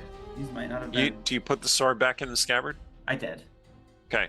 Yeah, you can hear it starts producing this kind of hissing sound, which sounds a little, and you can smell something burning.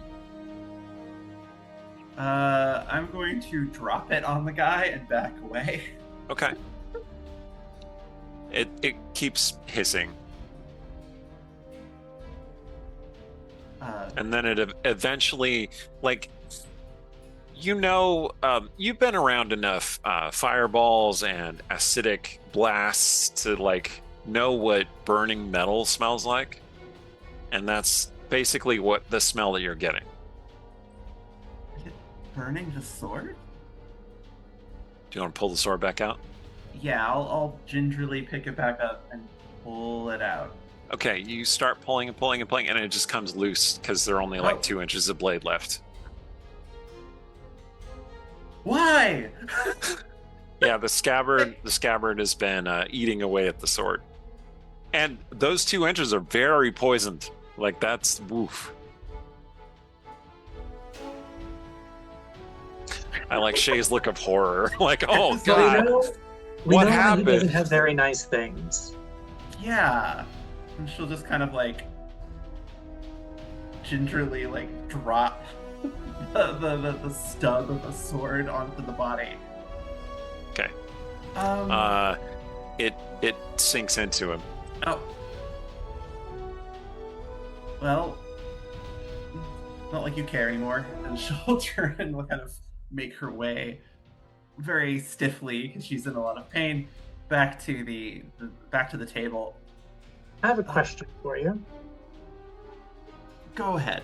What can I do for you? Our entertainment mentioned that this was on behalf of the person who was late. They knew that person didn't show up. So they might have had something to do with why she's late. Why else would they know? I can't think of another reason. Well, no. I can't think of another reason.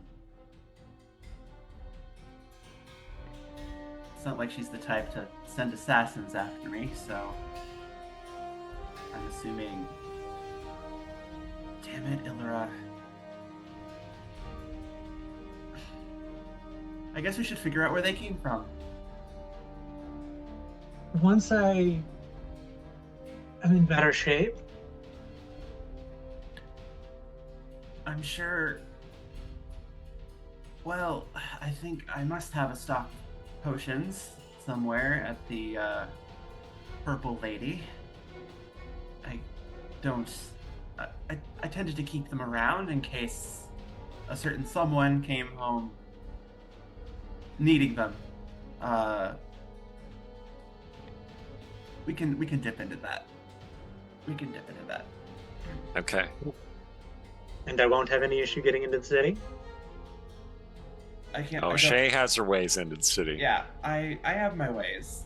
I wouldn't worry about that too much. Fine by me. Besides, once we're on the move, if they are looking for me, it'll be very hard to keep track of me. So, an agreement is made, a friendship is forged, and a new goal is established. This seems like a pretty good place to actually leave it. And so, we're going to move elsewhere in the very dark, very rainy night of Westgate to a familiar place, a jubilant tavern full of energy. People are dancing, purple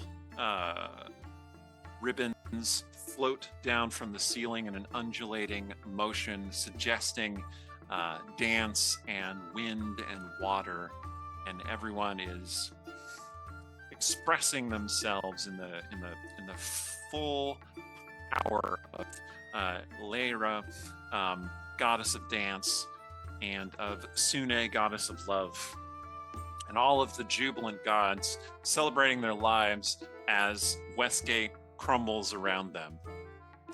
All except one individual sitting at a dark table in the corner.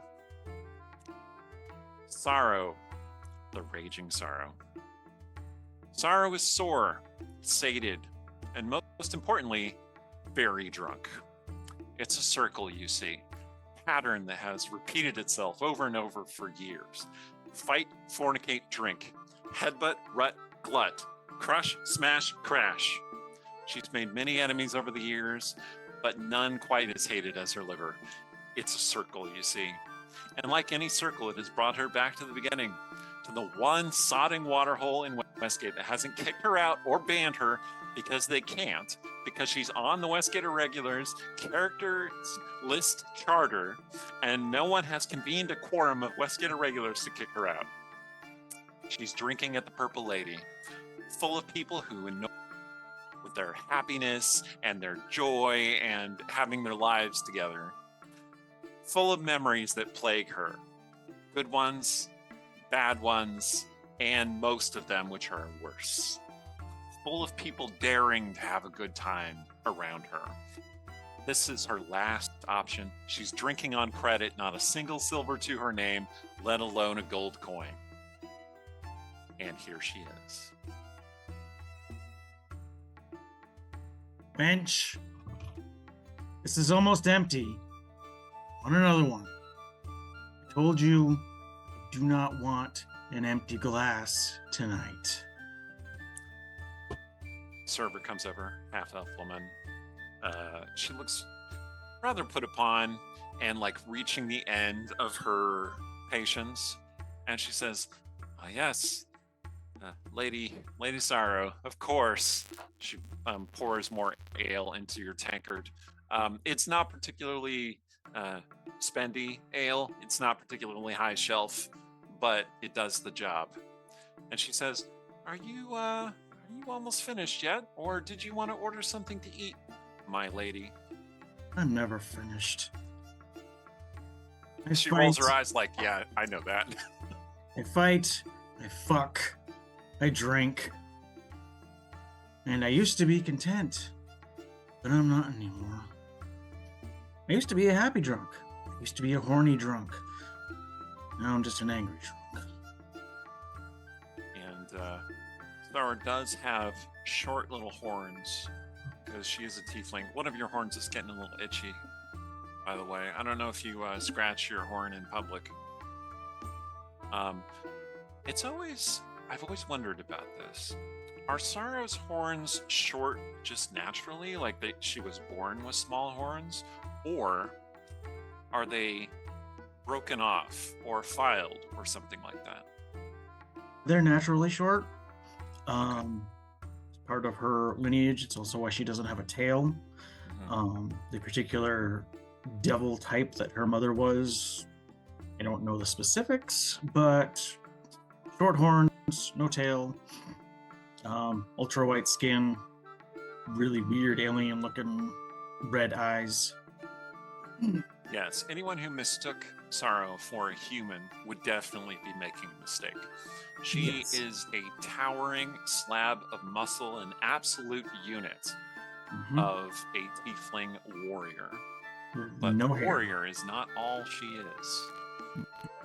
You do also have that mark on your forehead that looks it looks kind of smudged and faded because well, as I understand it, Sarah has been using it as little as possible in the last few years. That is But correct. it still resembles a handprint, especially to Sorrow when you look in. I'm presuming you also use as little as possible. Yes, especially lately, because she's been very miserable. All right. You're drinking and you're harassing the server a little bit. She gets away from you as soon as she can.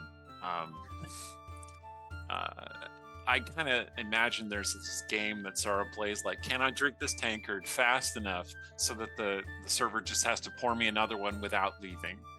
And sometimes you succeed. Yes, indeed. All right. So you see folk dancing. A lot of it is very amorous. Like, the Purple Lady is a tavern, but it is also a fest hall. And a fest hall, for those of you who are new to the realms, is a euphemistic way to say brothel that won't offend the censors at TSR when it was conceived as an idea. So there's sex work going on here, and it shows. Like, people who come to the Purple Lady are here to dance and to celebrate and have a good time and to hook up. It's basically a Forgotten Realms club that you're in. There are moving lights that bounce off the flowing silks that come down from the ceiling. There are bards playing a very jaunty tune. It's not the, like, dignified dancing that you would expect in, like, a period drama. No, this is raucous, just on the edge of losing control. Sorrow would, in maybe a few years ago, she would have joined in. But now her misery has reached a point where she just doesn't find any joy even in watching any of it anymore. In fact, she is seriously thinking about just retiring for the evening at this point, but she still wants more to drink.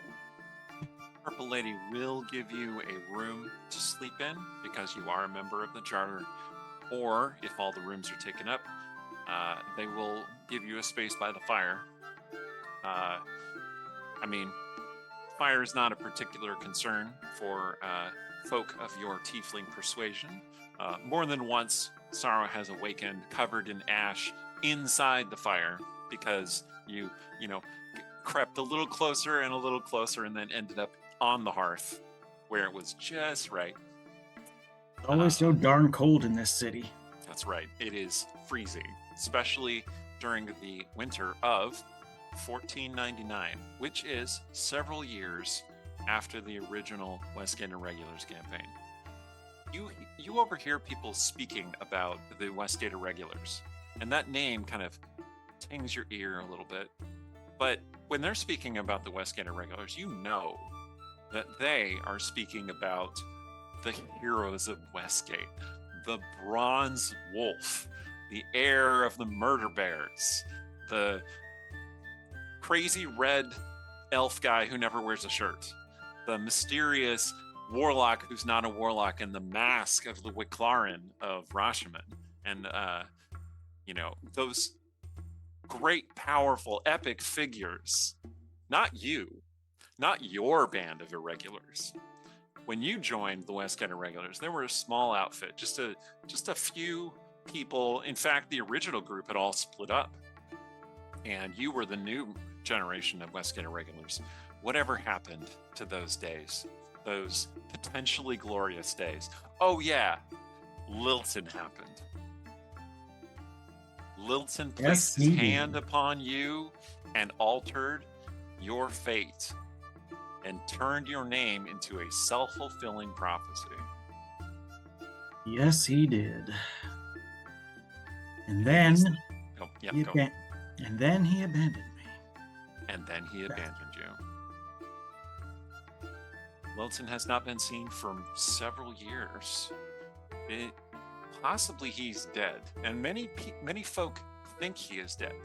He was a hero in Westgate, in a sense, a philanthropist, an architect who commissioned great spiraling buildings of strange and unique design, many of which collapsed during the so-called happy earthquake of 1494 or 1495. You can never keep that straight.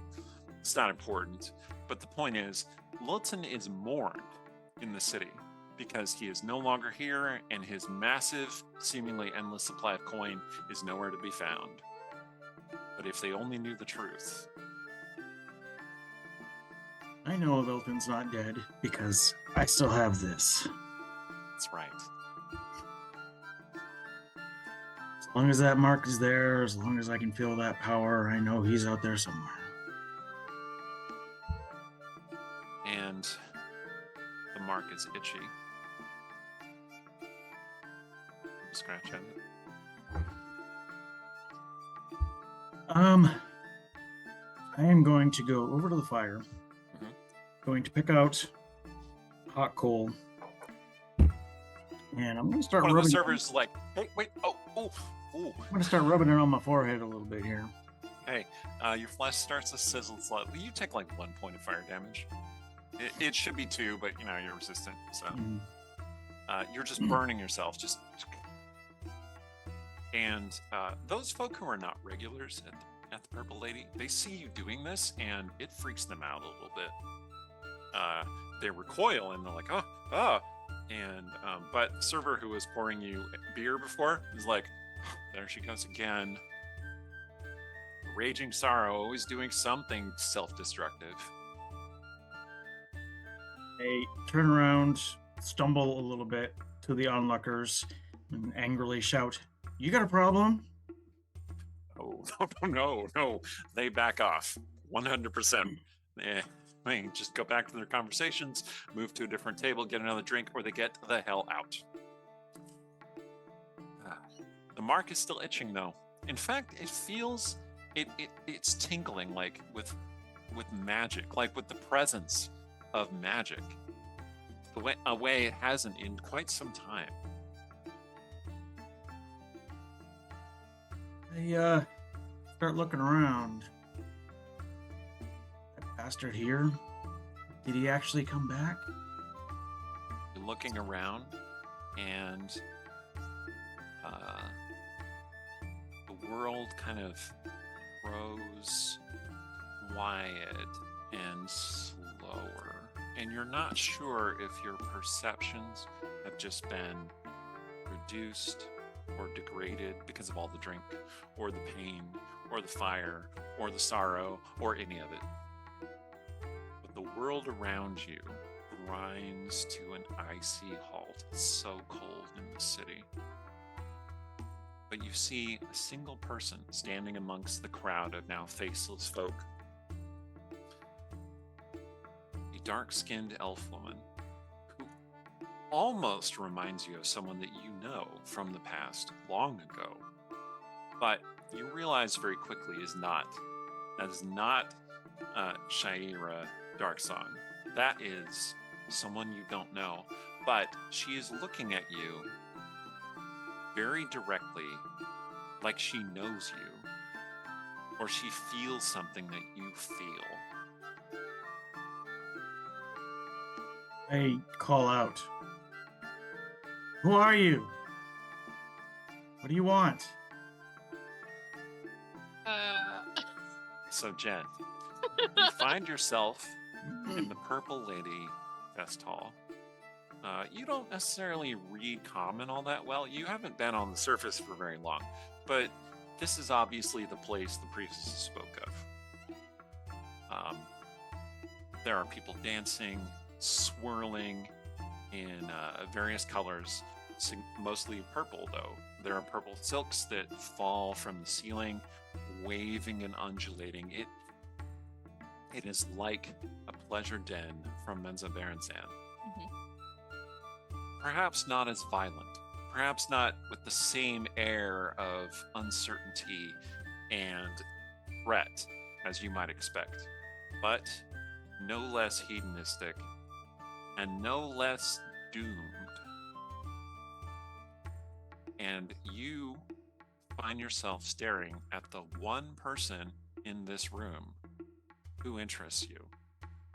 There's something about her.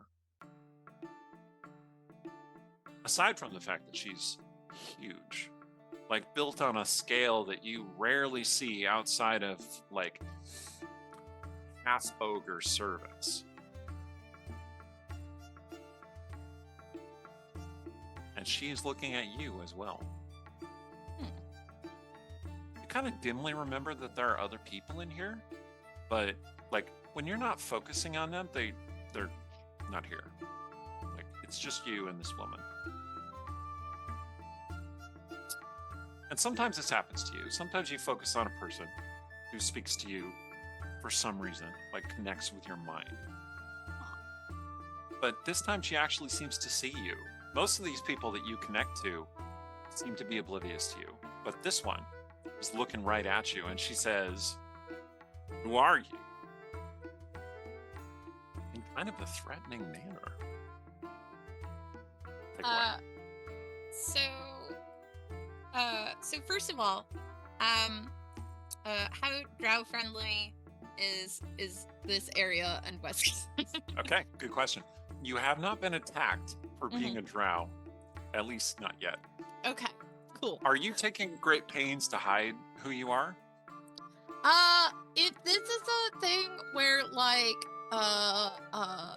there is negative or very obvious attitude shifts when people see who she is, then yes. If it's kind of a like indifference, but like, you know, with a slightly like, I don't know if you can trust those drow, then it's like, then not really. The priestesses of Elastre reassured you when you visited their coven and danced naked beneath the moonlight. They reassured you that a century ago, drow would be distrusted and treated with suspicion and outright hostility immediately upon sight. But now, Westgate has become a bit more cosmopolitan. One of the heroes of the Westgate Irregulars is a drow, after all. I mean, a minor hero. Like, you know, not everybody's going to know who she is, but like, she was involved, and she is, you know, a drow. And in fact, that is the person that the priestesses advise you to seek out. Her name is Shaira Malevar. I think that's what they said. Whether that's strictly accurate, who can say? But that's what they said. She often also goes by Shay Darksong, probably because humans have a difficult time pronouncing elven names. Yeah. But seek her out, and she will be the next step toward your destiny. That's what they said, or something suitably cryptic like that, because priestesses. Okay. And they directed you to this tavern where she works, lives. Maybe she's a sex worker. Maybe she owns the tavern. You don't know. Okay. But you found this woman who is very much not her.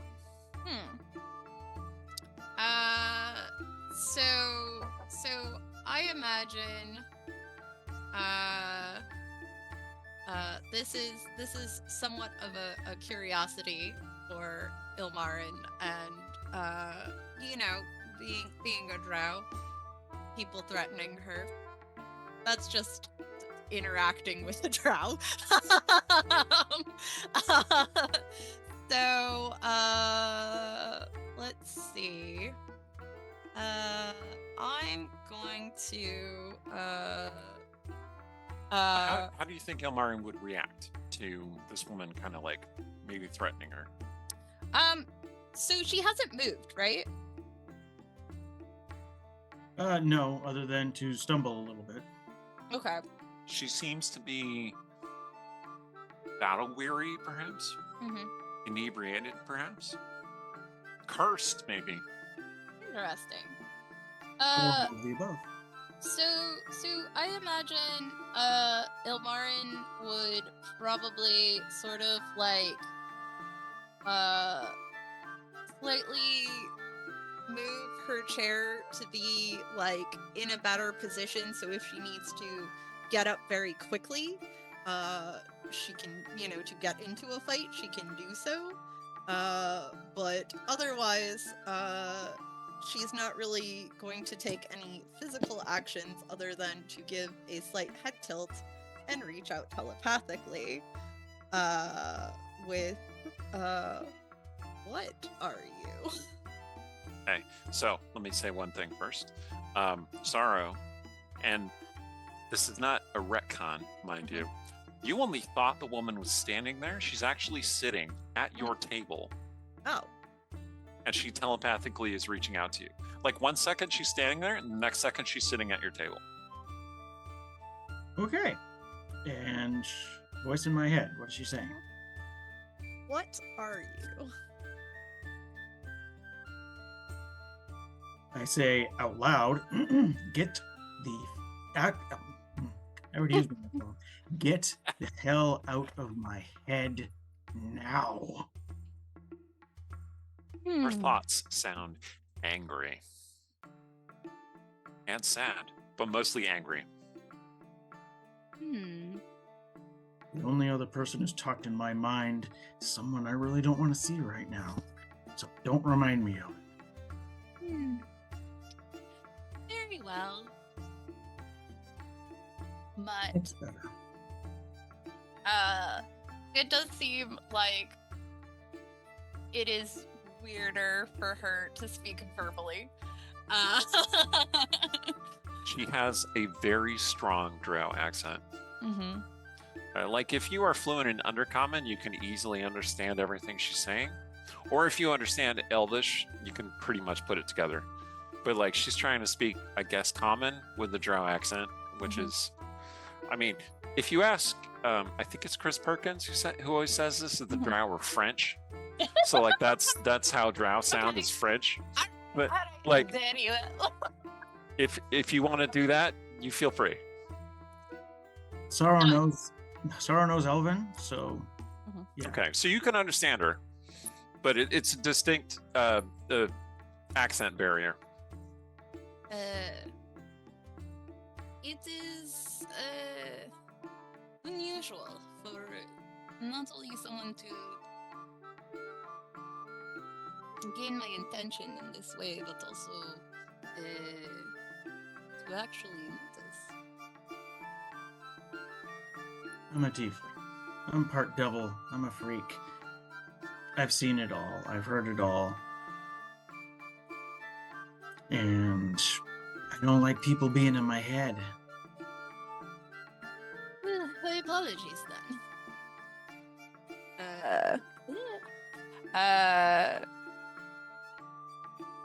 But as to who am I, my name is Ilmarin. I am a devotee of Illustrae. Estrella, what? What is that? Sarah, would you like to make a religion check, please? So yeah, just using physical dice is fine. If you want to roll it on the D&D Beyond, that's also okay. Whatever works. I'm not trained in religion. Do I still make the roll? Oh yeah. That'd be 8.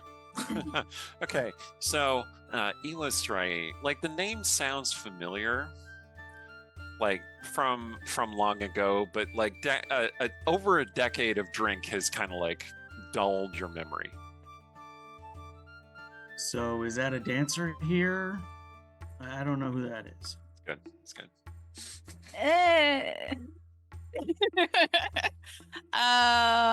Ilmarin seems bemused. Ilmarin considers how to answer that question. Dancer, yes. Here, no. The Lady of the Dance is one of the goddesses of the moon for those of us who find our way to the surface and seek guidance. I don't have much use for gods or goddesses. To be so lucky as to not have to contend with them. But there are always paths to peace for those who should desire them. Or so the lady teaches. Peace? I haven't had peace since I was born.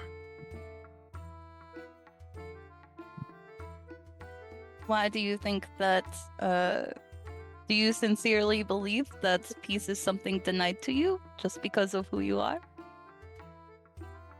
Yeah. Don't you think it would be obvious? I mean, I'm a devil-blooded freak. And I am a drow from the Underdark, thief from the halls of Menzoberranzan itself. And yet, I have found a path to redemption. Anything is possible. Redemption. Yeah, I don't think that's in the cards for me. The strongest bonds that will ever bind a person are the ones that we forge ourselves. No, you're wrong. Strongest bond in my life is this one. And it was forged by Lilton. Because I was foolish and wanted to belong to someone. Ilmarin, would you like to make an Arcana check, please? Yeah. Also, is your telepathic bond still going with Sorrow? Or did you actually close it? She'd close it, Okay. since it seems to bother her. It's fine. Arcana. I have rolled an 11. Okay. You're not too sure what that mark is, but it's a magical mark. It's not like a tattoo or a birthmark. It's an actual magical mark. Huh. Would it be alright if I were to examine that closer? Examine all you like. Server brings you another beer. And can I get something for you, Lady Dark Elf?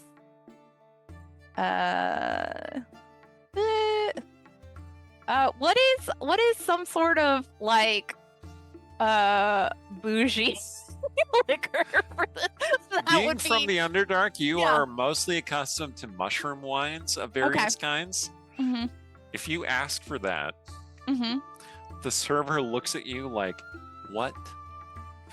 And then it's like, I'll see what we have in the back. And she heads off. I got some of that over at one of these other taverns once. I didn't like it. But then they kicked me out because I killed the guy who gave it to me. So, yeah. Why would you do that? That seems wasteful. Because it tasted awful. So the server should be punished? I was drunk, and I tend to get violent. So you lose control of your faculties, and some innocent person should suffer the price? When you put it that way. Is this something forced upon you by this? And she gestured towards the print. It's how I've solved my problems most of my life. But it sounds like it is only continuing to cause you problems. Yeah, funny how that works. Maybe, I don't know. Part of me thinks that I'm never going to be able to change it. Part of me desperately wants to change it. I would like to start like examining the tattoo more closely while I'm, having this conversation, if that's okay, Eric. Sure. Uh, Like you want to attempt Arcana again, or you want to do something else?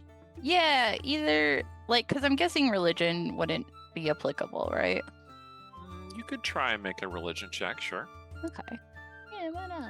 Also, I think I have detect magic. Do I? Maybe I don't. While you're Yeah. inspecting, the server Whatever. comes back over and she says, well, I checked in the back and we do have a bottle of Blingdenstone blush. So I poured you a glass of that. It's surface grapes, but they're barrel aged in the Underdark. I hope you enjoy. Blessed night. Thank you, my lady. Okay. And then she heads off. I got a dirty 20 for Arcana. Okay. So looking at it more carefully, you can tell that is a conduit to some other entity. And it's not divine. It's definitely arcane magic. And you are pretty sure that means it is a warlock brand.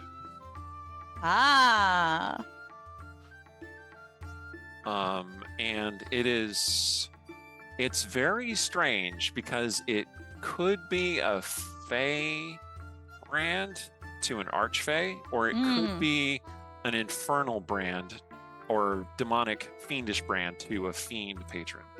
It's not clear. You can't tell. It might be both.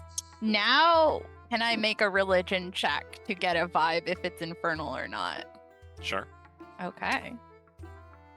So 13. this pretty drow lady is paying a lot of attention to your mark there, Kay.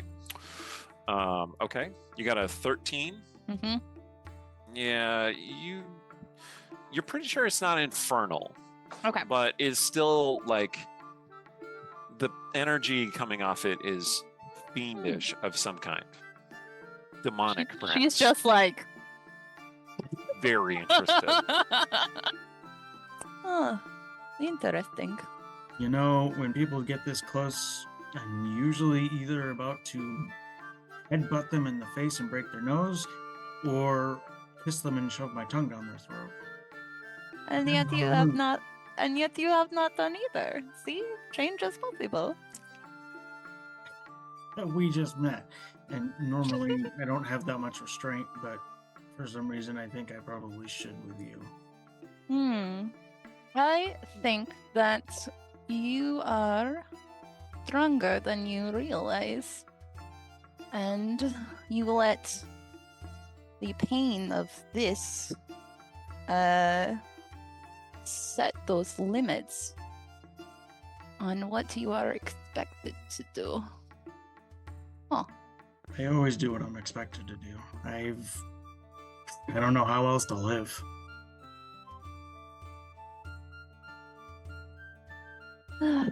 There are many paths that one can take. I, from my birth, did not expect to ever set foot on the surface. It is so bright. Yeah. The sun is still a little uncomfortable.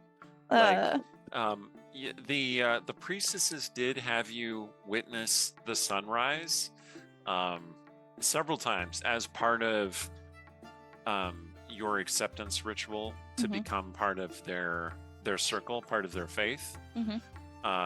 Dancing beneath the moon, fine. Not all that different from what you might do in Mensa Baranzan. Yeah, the glow globe. With two exceptions. One, fewer clothes. Two, fewer demons. Okay, but otherwise very similar to a ritual you might conduct with the priestesses of Wolf. Okay.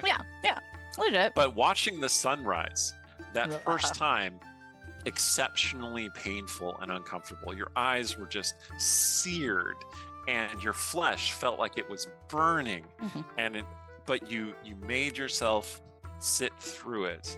In fact, the memory comes back to you so strongly.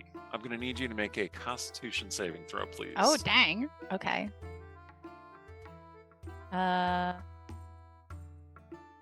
It is not a concentration check. What? No. Okay. Just Constitution. Yeah. 24. Oh, okay. So, Sarah, you can tell that your lovely interlocutor is reliving something. And she kind of winces a little bit, but it's otherwise just kind of shakes it away. What's the matter with you? Already got too much to drink? I was remembering how horrid that awful thing in the sky can be. Ilmarin, you see by the dancing has started to die down. Most of the people in this place are faceless, right? You're just not seeing their faces because your mind has decided that they don't matter at the moment. Yeah. But you see another person, another face, and it is a small drow child who is like slowly reaching up for somebody's purse. Like this person is well, you don't see their face, you can't hear what they're saying. Everything they say sounds like bah, bah, bah, bah, bah, bah. It's like a beetle, it's like the Peanuts cartoon, right? But like this child looks very sharp and is just kind of reaching up for their purse. So Do you wish to intervene? I do. Okay. Because I am a paladin also. I guess that is true. Yeah.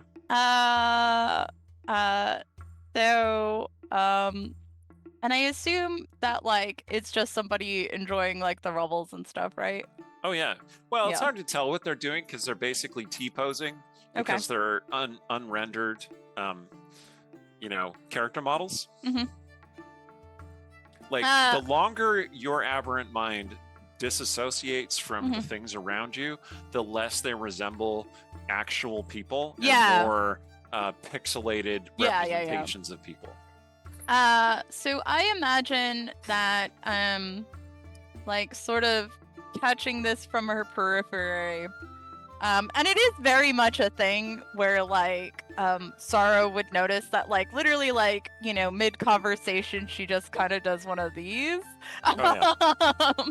And she will just sort of make this gesture and use Mage Hand to get the Drow kid's hand to like slip from the lift, but like point it so it's like the kid is facing her, and then make this gesture. So you're gonna move the hand, or you're gonna move the purse?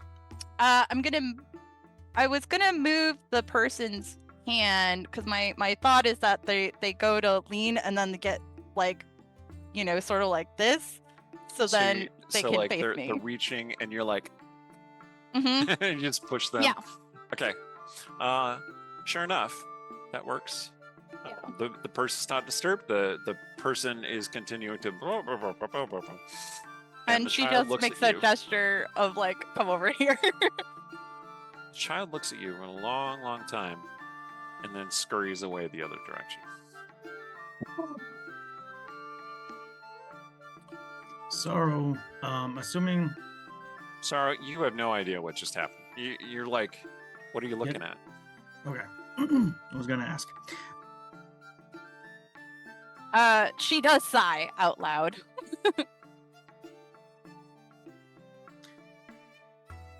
You're lightweight. You're drinking too much already. You need to cut. You need to be cut off.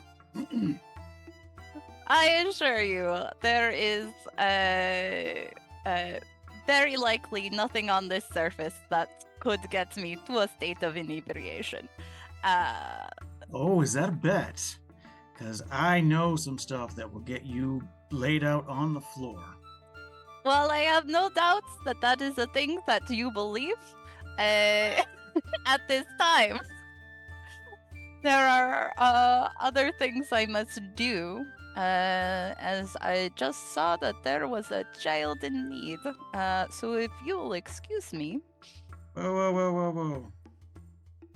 Don't mess with the kids around here. If there's a kid in this place, she's probably getting money for her supper. Yes, which is why I would like to give the child some money, so that way they do not have to take a dishonest path. Yeah, and you're gonna do that for them every night for the rest of their lives? For those that come across my path. And you're gonna start an orphanage and dedicate your entire life to that? Why wouldn't I? You seem like the kind of person that goes off and does, I don't know, adventure-y type stuff. What I'm saying is there's so many kids in this world that need help, that pickpocket or do whatever they need to survive. You can't save them all. I cannot, but I can provide options for those that come across my path, such as the oaths that I have taken. Oh, oaths. Oaths.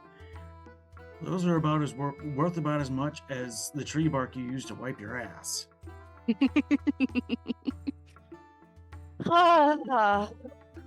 There was once a time when I thought very similarly to you, but again, once I had that light seared into my eyes. I suppose that was one of the first times they were truly opened. Yeah, well, you can try to save the world, but you're not going to do it one kid at a time. Nobody saved me when I was doing that kind of thing as a kid. Know who could use some coin for her supper? But if somebody had, perhaps you would not be where you are.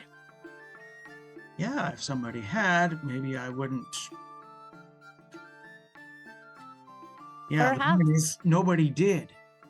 So, if you want to, you can come with me right now and be that for this child.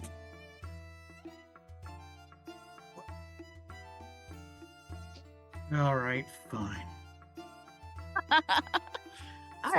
In the deep, muddled recesses of your inebriated mind, you are not entirely sure that this woman you were interacting with is real or just a product of your imagination, because she is like a knight out of some bard's tale. Like, her attitude is like shining paladin coming to save the world. And, you know, to be fair, she is an elf, and as far as you understand Oh. elven lifetime, she probably has a few centuries to dedicate to raising kids in an orphanage. Mm-hmm. I know she's real because the wench asked her if she wanted a drink. Yeah, that's right. Speaking of which, you did challenge her to Mhm. drink some heavier stuff. Would you like to follow through on that threat, Sorrow? I mean, challenge. Well, if she's running off to save the kid, then I'm gonna have to, tag along and save that challenge for another time. Okay, so you're not going to waive for the Dwarven Rotgut, is what we're saying. No. Okay. Well, you're getting ready to go after this child who, Mhm. again, Sorrow, you have not seen. You have no idea what she was looking at. You were just paying attention to your beer.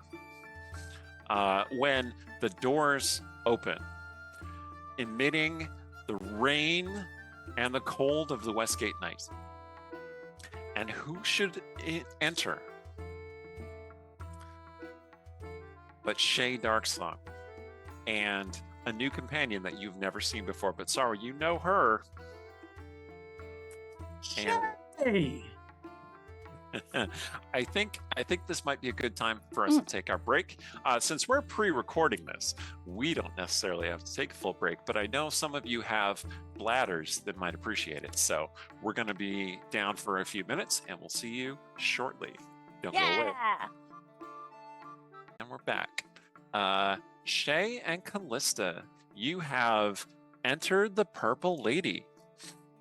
You just came from getting trounced a bit in the fight, and quite wounded. Shay, Alashiel has defied you. You are unable to draw your sword. I don't know if you tried to have Callista draw it. I mean, that's kind of like, that would be a very intimate thing for like new friends. It's maybe not, but like, she can't draw it either. Like, that sucker is stuck in the scabbard.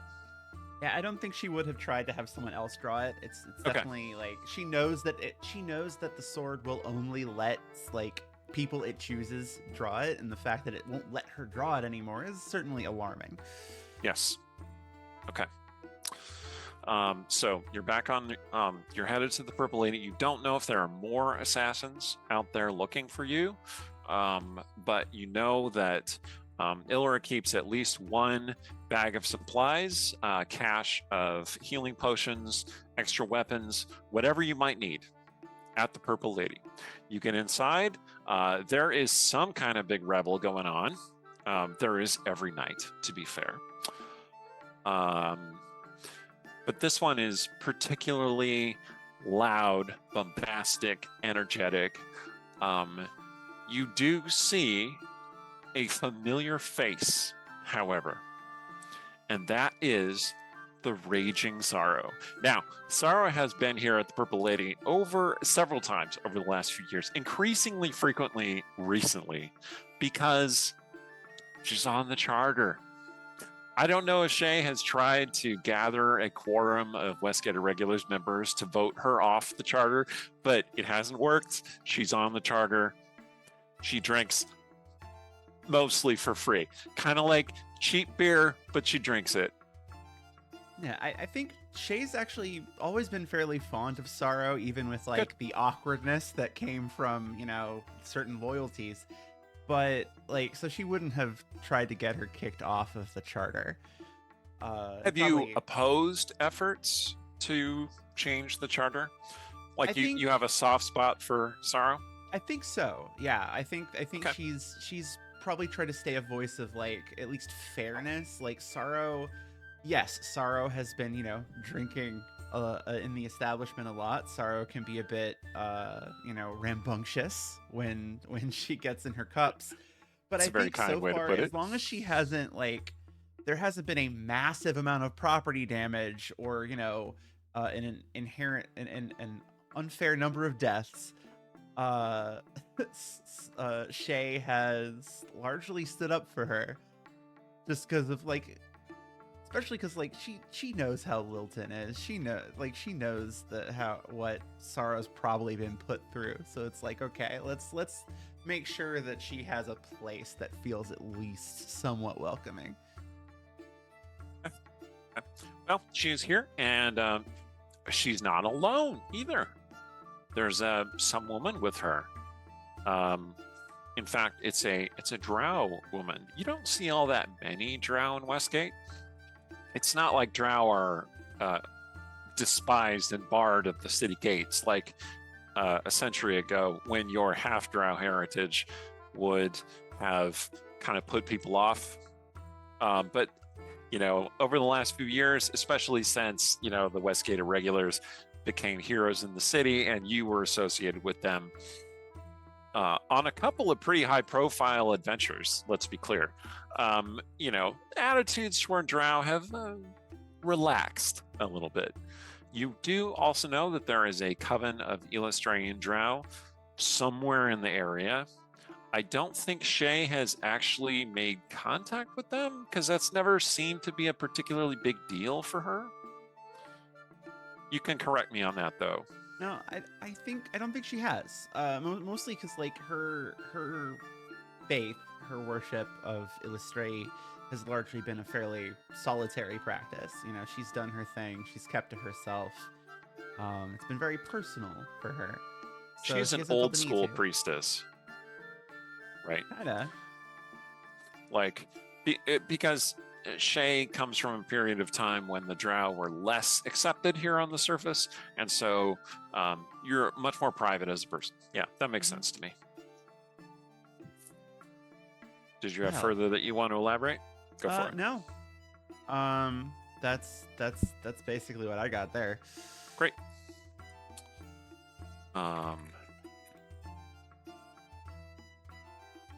Okay, so Sorrow is sitting at a table with this drow woman. You have just enough time to take that in when the pain of your wounds bites into you again, and you are painfully reminded of having been shot by crossbow bolt multiple times. Well, how about she'll turn to Callista.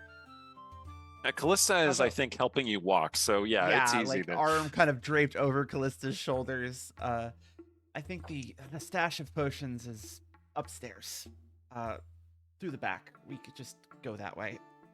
The staff of the Purple Lady is not super surprised to see this. It happens sometimes that, adventurers, you in particular, will come in heavily wounded, right? But some of them do come to help you. So if you want to keep leaning on Callista, that's fine. Otherwise, one of the strong bouncers will come in. Yeah, I mean, he'll carry you if you want him to. I mean, okay. Shay won't stop him. Big burly And half-orc Callista guy. certainly Whoop. won't get in the way. He's actually one of the fire snails, who just hangs out in the Purple Lady because it's a fun time. Kay, you had a question or a her point. mostly drunken state can Sorrow lumber up as she says Shay, and Oh yeah, drunkenly say, "You're wounded. Oh. I'm gonna scoop you up." Oh, yeah, no. All right. Okay, that works too.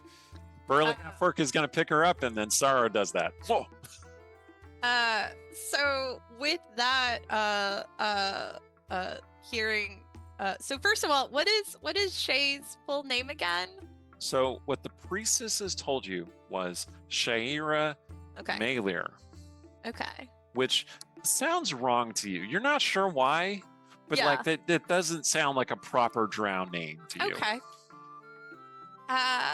So I imagine like Ilmarin will rise when Sorrow does. Sort of frowning with I wonder if it's the same person when she hears Shay. But to being a do-gooder person, do you require healing? I appreciate it. We've got potions upstairs. It's just where I need to go.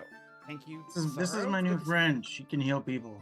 Oh, Oh, lovely. Sorry, by the way, you find another crossbow bolt that is stuck through Shay that she apparently missed when pulling them out of herself. Yoink! And then as that happens, Ilmarin will put a hand down and do a lay on hands. So Shay, cute. Sarah goes, "Oh, that's cute." Yoink, and you're like, "Ah!" And then just a little healing, and the How pain much? eases.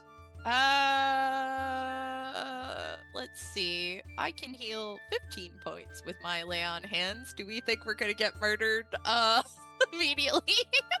I don't I mean, think it is so. Westgate. You never know. Oh, yeah, that's fair. Okay. Let's give you 1, 2, 3, 4. Let's give you an extra 8. All right. Well, that puts me to almost half of my hit points. Yeah.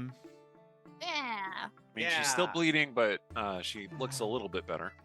And the wound from the crossbow Thanks. bolt does close. Thanks.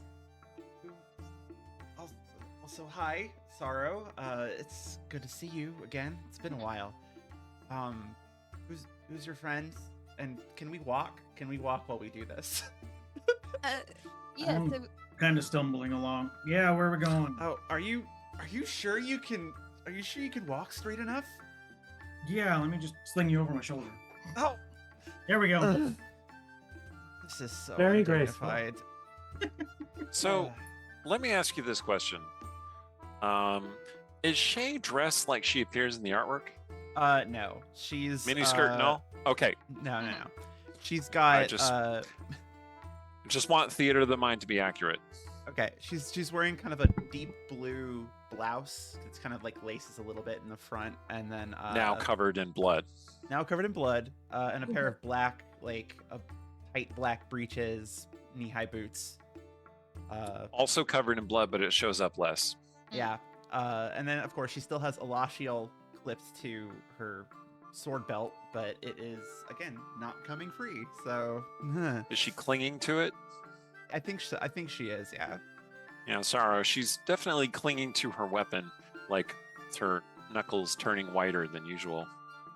Yeah, I'll note for everyone else who hasn't met Shay or seen her before, she is very kind of ashen in skin tone. So for a drow, she's very light-skinned, pale, pallid almost. Her eyes are kind of a bright, polished gold color, which is also very unusual. So this is particularly relevant for Ilmarin because Yeah.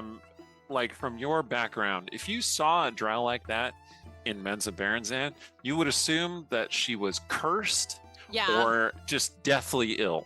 Yeah. The gold eyes thing is particularly strange. Yeah. Ilmarin definitely has the red drow eyes and stuff. But Shay does have has drow features to be noticeably Yes. drow. Yes, Okay. she is definitely at least partially drow. Maybe not a full drow, so but at that- least partially. so And in that drow case- in the I'm sorry, Yep. one more thing. Drow in the realms Mhm. have a range of skin tone. It's not Yeah. just onyx black. It Yeah. goes from black to purple to kind of bluish to gray. And then the more ashen tones are very rare, but Mhm. possible. Yeah. So Martin will just straight out be like, "Oh, by the lady, are you ill? Have you been cursed horribly? Just came down with a chronic case of lots of crossbow bolts. Can we stairs, please? She We're is going, leaving a we're blood going trail up the as stairs. Yeah. you go. Oh dear. Hey, who's your friend, Shay? Callista, Sorrow, Callista. Hi. Pleasure. And Callista's also like definitely bleeding. She's got her arm like across her chest, like she's definitely like holding some wound. She also looks to be in pretty bad shape, but she's just quietly following along, for the most part, just observing. All right, so you're heading toward the stairs when a group of men in dark cloaks stand up from a table near the stairs. No. And you know the type. Hard-faced, bitter killers for coin. And one of them says, "All right, boys, get the drow." And another one says, "But which drow?" And he says, "I don't. That's just the drow, the drow." And I'm like, "But Ashen is rare but possible. Get both of them." And they pull out curved blades. And And- this yeah. Shay, like kind of hearing this, like, really?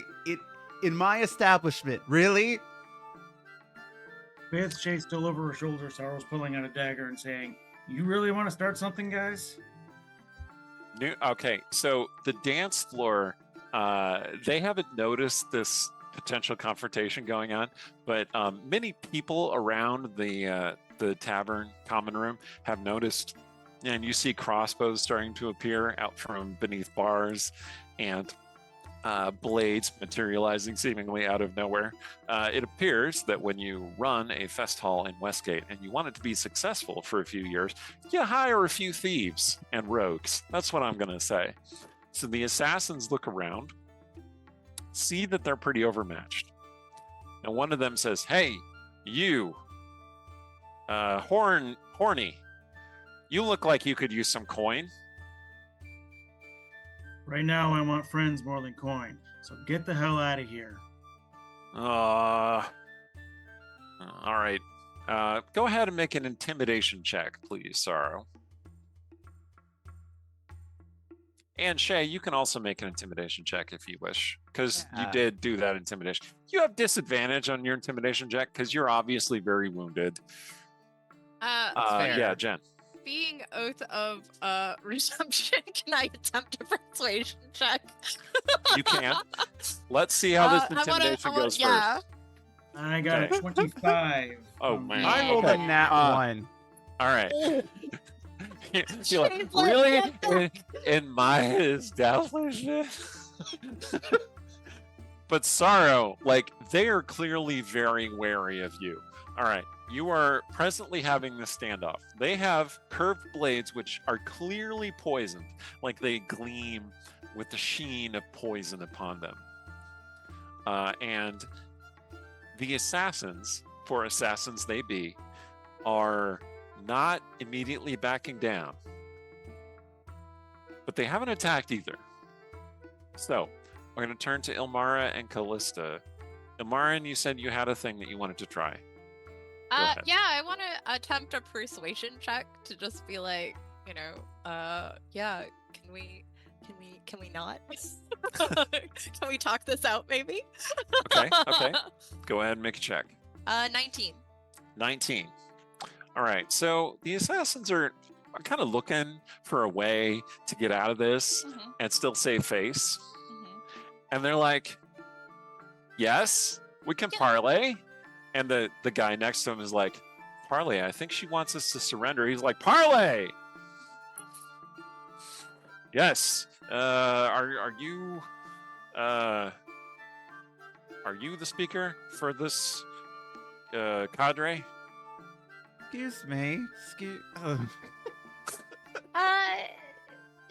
I can't be for all intents and purposes. All right.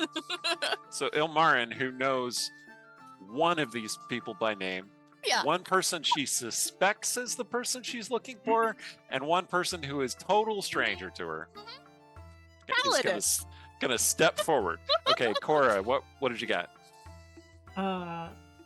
Callista's gonna kind of hang back a little bit, let herself blend into the background. And how many assassins are there? There are 7, in fact. Okay. Well, we'll look at the 4 that were doing the most talking. Might have been 2, might have been 3. And we're going to cast a 4th level charm person. And target Okay. those 4. Okay. right. So, Ilmarin, what's your pitch as this charm person is starting to happen? Okay. Callista, are you doing this subtly, or are That's you the goal. relying on Ilmarin to distract them? I'm relying on Ilmarin and definitely not presenting as the most dangerous individual in the room, given the amount of blood on the floor, to kind of blend in. I'm not their target. I'm not the most dangerous person. I'm not the person trying to talk to them. That is true. And the most dangerous person in the world.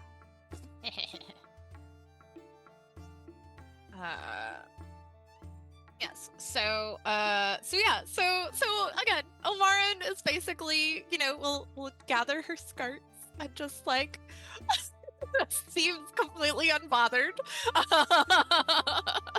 And will return back to the table where her drink is, offer a seat to the other person to do the talking, and because we are civilized people, we are going to discuss this civilly. Okay. So you're talking to them and you're Mhm. setting up this parlay. Mhm. Callista's spell goes off. 4 of the assassins are charmed. And they're like, huh, well, that seems really reasonable. Mhm. And the second in command is like, yeah, that does seem really reasonable. And the first in command is like, you're agreeing with me. And he says, I am. Huh. Strange day. And they both come over and sit down at the table. So, Saro and Shay, are you going to stick around for this, or are you going to keep going and head upstairs? Well, so Shay would like to go upstairs to handle the potion situation. So are you going to bear her upstairs? Yes, I am. All right. So the other assassins, the ones who are not charmed, look askance at this. Mhm. They're like, what is happening? And their leader is like, no, it's fine. And, Yeah. Saro and Shay head upstairs. Callista, do you stay down here, or are you going up with them? Staying down here, probably like leaning against the wall at the base of the stairs. Again, Doing- just trying to kind of blend and sink to the floor to rest while paying attention. Rocking that Strider pose. Because, yeah, you do have some wounds there. You're like, okay. All I'm right. just gonna take a nap right here. So, Ilmarin, you find that they are pleasantly pliable. Yeah. That's They great. agree with most of the things that you say. Yeah, so she's basically just like, all right, so you said you were coming to kidnap one of us. Wait, let's start there. Like, why would you want to do such a thing? Oh, standard murder contract. Can you tell us more about how much, why? Like, I would really like to. Yeah. So, it's a standard murder. They said the drow and the purple lady. Can you believe that? That's so inconsiderate. How many It drow are really here? is. At least 2. I agree. It's like, we are not all cut from the same cloth, Yeah. The second in command is like 2, 1.5. No, hard to say. And the first in command says, yeah, I don't know what it is, but like someone's been buying up a lot of assassin contracts here in Westgate tonight, Strange. targeting religious leaders, I guess. And Oh, the second in command is like, why are you telling her this? And the first in command is like, she's nice. And the second in command is like, she is, though. yes.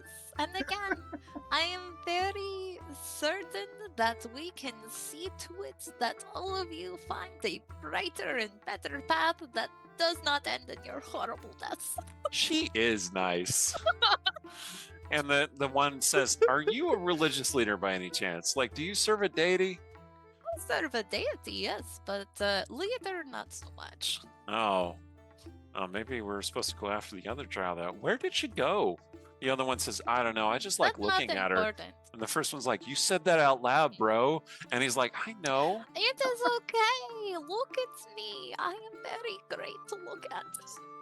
You are, though. And the first Thank one's like, you. she is, though. Thank you.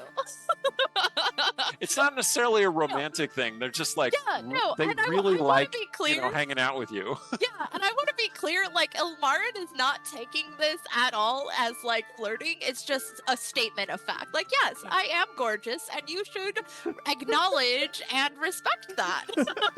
And the three assassins who were not, the two assassins who were charmed, they come over to Callista and they're like, "Hey, are you okay? Do you want this healing potion?" I would honestly appreciate that. All right. Thank you. they give you one of their potions. You heal 10 hit points. Beautiful. The other one says, "I drank mine." And the other one's like, "Yeah, it's because that gnome really stuck you, huh?" He's like, "Yeah, that was really bad." So tell me, you all have no idea why or whom these contracts are coming out against the religious leaders? What did our contractor call himself? Low Cloak. That's what he called himself, Low Cloak. Low cloak. Didn't sign the paper. Real shady type. Oh, well, there you go. If he did not sign your paper, are you truly bound to that contract? Because say you attempt to try to kill us all or kidnap us or whatever it is you are going to attempt to do. Say, some of you manage to survive the encounter. You go back to this Low Cloak, and then what does he do? He immediately goes, "Oh, I never signed the paper. You do not get paid." That would be rude. I And the agree. second in command is like, "Oh yeah, like that halfling." And the first one's like, "Badger? I think he's a gnome." And the other one's like, "No, I think he's a halfling." Oh? Who is It this doesn't matter. person? And the assassins are like, "You know what? It doesn't matter." Okay. But like that. Okay, so in the course of the conversation, that's what they tell you. Yeah. That's Okay, all they cool, know. cool, cool. They were hired by some Mhm. guy called Low Cloak Mhm. to kill the drow, who is a servant of a god. That's all they know. The fact that there were two drow, one of whom she looks a little weird, but she's definitely still a drow. The other one is like 100% iconic, exactly what a drow looks like. They were a little confused, but they feel bad about it, but it's not important. Now, question. I really should think it's important, but I don't think it's important. The other one says, "Me too, bro. Me too." Question. If I were to establish a telepathic link with the leader of this group, Okay. just to sort of creep in on his thoughts, like, should he leave this establishment? Is that a thing I can do? Yes. Okay, cool. So you're gonna do that? I'm going to offer, let's say, 10 gold pieces or something like that for their trouble. All right. So you establish this telepathic link with Mhm. him, and Yeah. he kind of shrinks back and flinches, like It's he's in going deep to be- pain for a second. It's going to be done like she's literally like has like 10 gold pieces and is like, "Oh yes, of course, again, I hold no enmity for any of you. You are just doing your job. You could not know how unmatched it would be, but that is perfectly all right. Here, please take this and go with grace." And like when the hand touches hers, that's when she establishes the link. Okay. Yeah. When you establish the link, Mhm. he cringes back in pain, like it just Mhm. it hurts his head. This has happened periodically. Mhm. Like when you establish telepathic links, you've always been cautious Yeah. about who you establish telepathic links with. But like most people, it seems to be painful. You have no idea Mhm. because it's not happening to Yeah. you. Okay. So you don't know what that feels like. Yeah. But it seems to be painful to him. And he is thinking 10 gold pieces is like a tenth of what we were promised for this Mhm. job. But this lady is real nice, Mhm. and I should probably do what she says. Yeah. Why did I think that? That does not make any sense. Yeah. But I'm going with it. Yeah. He is clearly charmed Yeah. Like you can tell that like his brain is not working properly because someone is using enchantment magic on him. Oh yeah. The most evil magic in the realms. Yeah. Anyway, but he is basically befuddled, and it's obviously fey magic, right? It's not like hard, cold, arcane magic, and it's not mathematically precise psionic magic. It is fey confusion, glamour sort of magic. Okay. And he takes your coin. He says, "Okay, boys, let's go." And they head out, assuming you don't stop them. Correct. Great. One of the assassins says to Callista, "You seem new in town. I'm going to give you this recommendation for an equipment shop, just in case you need to resupply." And then he Thank heads you. out. They're very nice for assassins, especially when they're charmed. Funny Okay. how that works. They're going to be very irate in an hour or so. I really could have just talked to them normally. You did not need to befuddle them. Well, I might have wanted it to go a little quicker given the amount of blood I'm spilling on the floor. Call me selfish. Do you want me to stanch some of your wounds? That would be fantastic. Alright. All right, so while Jen peruses her character sheet for ways to help Callista, preferably without killing her, Shay and Sorrow. Okay, five. Yeah. Okay, 5 hit points restored with laid on hands. Does Amaran's lay on hands have a particular feel or manifestation when she does it? Let me see. Is it the standard, like, I touch you, there's light, you feel better? I imagine that the light would feel like would resemble moonlight. Moonlight? Okay. But it would feel a little weird just because of what she is. Like it feels like it's a bit like they're like when she touches, when she does lay on hands, it's like it's not just touching your flesh, it's like touching you. If that makes sense. Not like your mind or your soul, but like what makes you you. Correct. Okay. In a metaphysical way. Yes. Okay. Callista, please make an insight check or a religion check. I know which one of those I'm picking. We're gonna try insight. Great. 11. Okay. I rolled a 3. So she is not a priestess or a cleric of any kind. She is a paladin. Not a particularly powerful paladin either. No. Like, but that's what you can tell from that thing happening. But you've been, I was going to say a lot of people have laid hands on you, but that sounds wrong. You have been healed by paladins before, and it has never felt like that.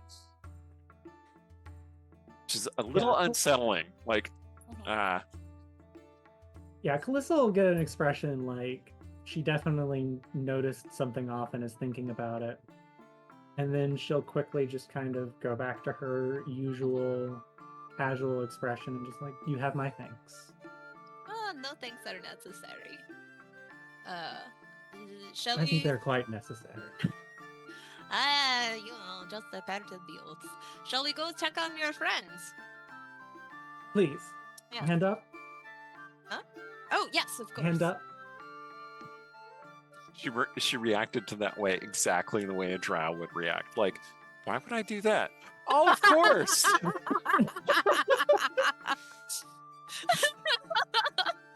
right, I so imagine also Ilmarin is significantly shorter than cause like she's full drow, so I feel like she's like 5'2" or 5'3". well, elven height varies a lot in the realms, and drow especially. Actually, according to some of the lore that I Oh, am familiar with, drow women are actually the larger, more muscular. that's right. Okay. So Ilmarin might be real big. Okay. Cool. Yeah, that's way more fun. Okay. Not as big as Sorrow. Yeah. No one's as big Yeah. as Sorrow, but Let's like put her, pretty let's big. put her at like 6 foot or something then. Excellent. Excellent. Okay. So she's a little taller than Callista. Okay. Okay. Yeah. Still willowy, but like there's Yeah. strength there. Like Yeah. she helped you up pretty easily. Okay. Let's go to Sorrow and Shay upstairs. So Sorrow, you are carrying Shay, cradling her like a little dampier baby up the stairs. And she is messed up. Like she has been filled with crossbow bolts, stabbed a couple of times, poisoned a couple of times. And like her armor is shredded. So what the hell happened to you? Well, assassins. I mean, that's the best way to put it. Assassins. Not the dinner date I was hoping for tonight. And there were more downstairs. Who did you piss off? I don't know. Like, They were It's not like- specifically targeting religious leaders. You're not there unless you have Oh. telepathically Oh, connected never to mind. one of them. yeah. I have no idea.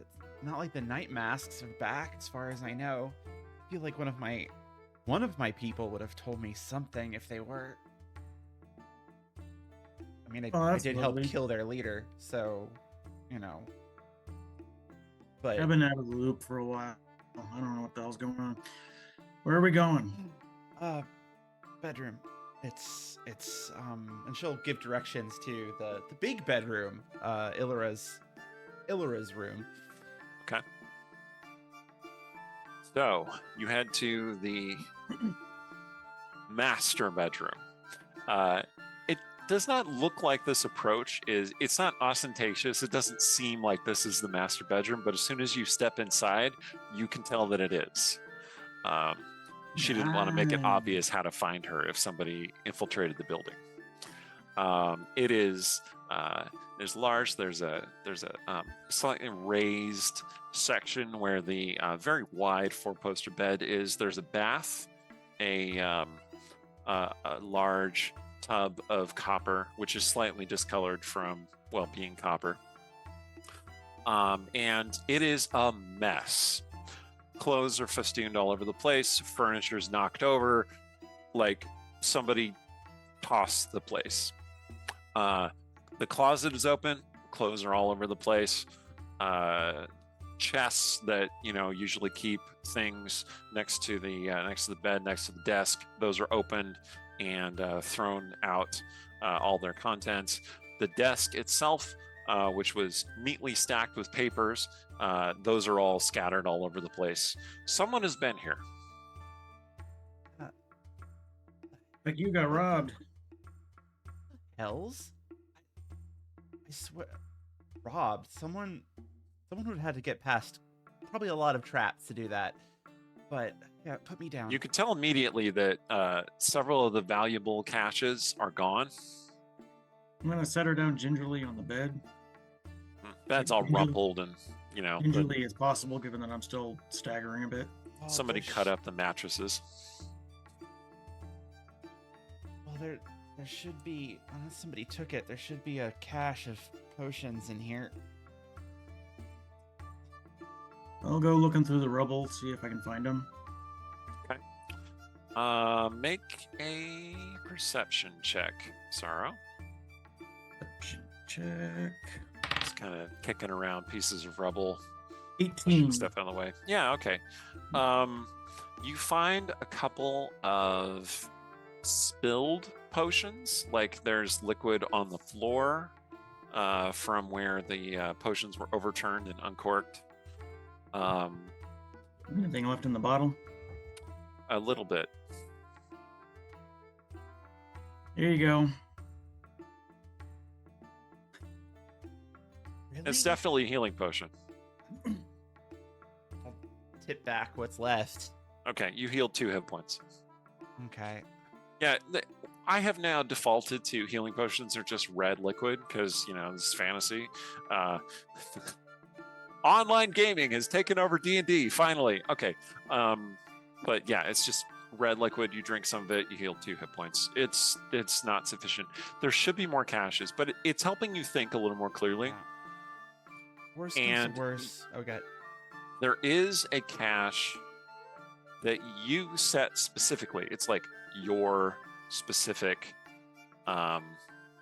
little bug out bag, just in case everything goes wrong. You were meaning to tell Ilra about it at some point, but that never really came up.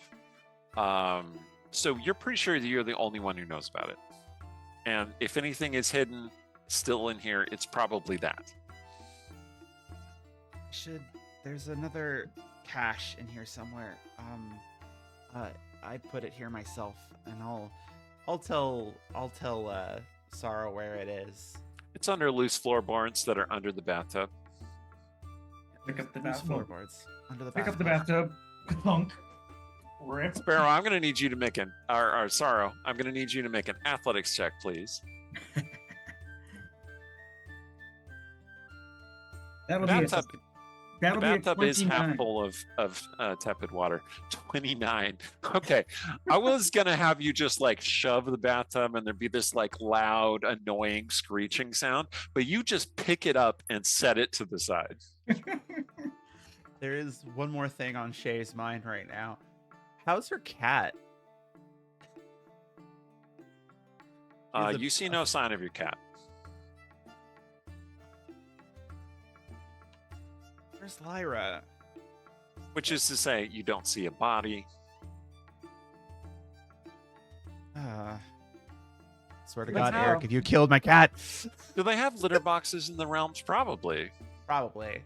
Somebody searched through the litter box. What is wrong with people? They did not find anything of value. Okay. Okay. All right.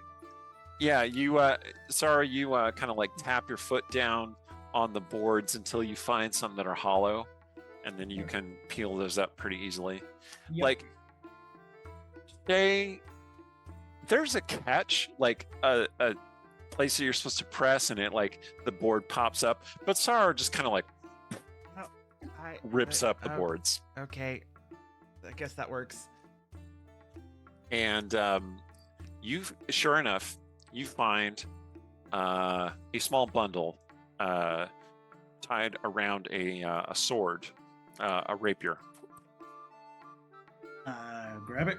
Pick it up. Here you go. Okay. Thanks. All right. So this bundle has 500 gold pieces worth of gems and coinage, Okay.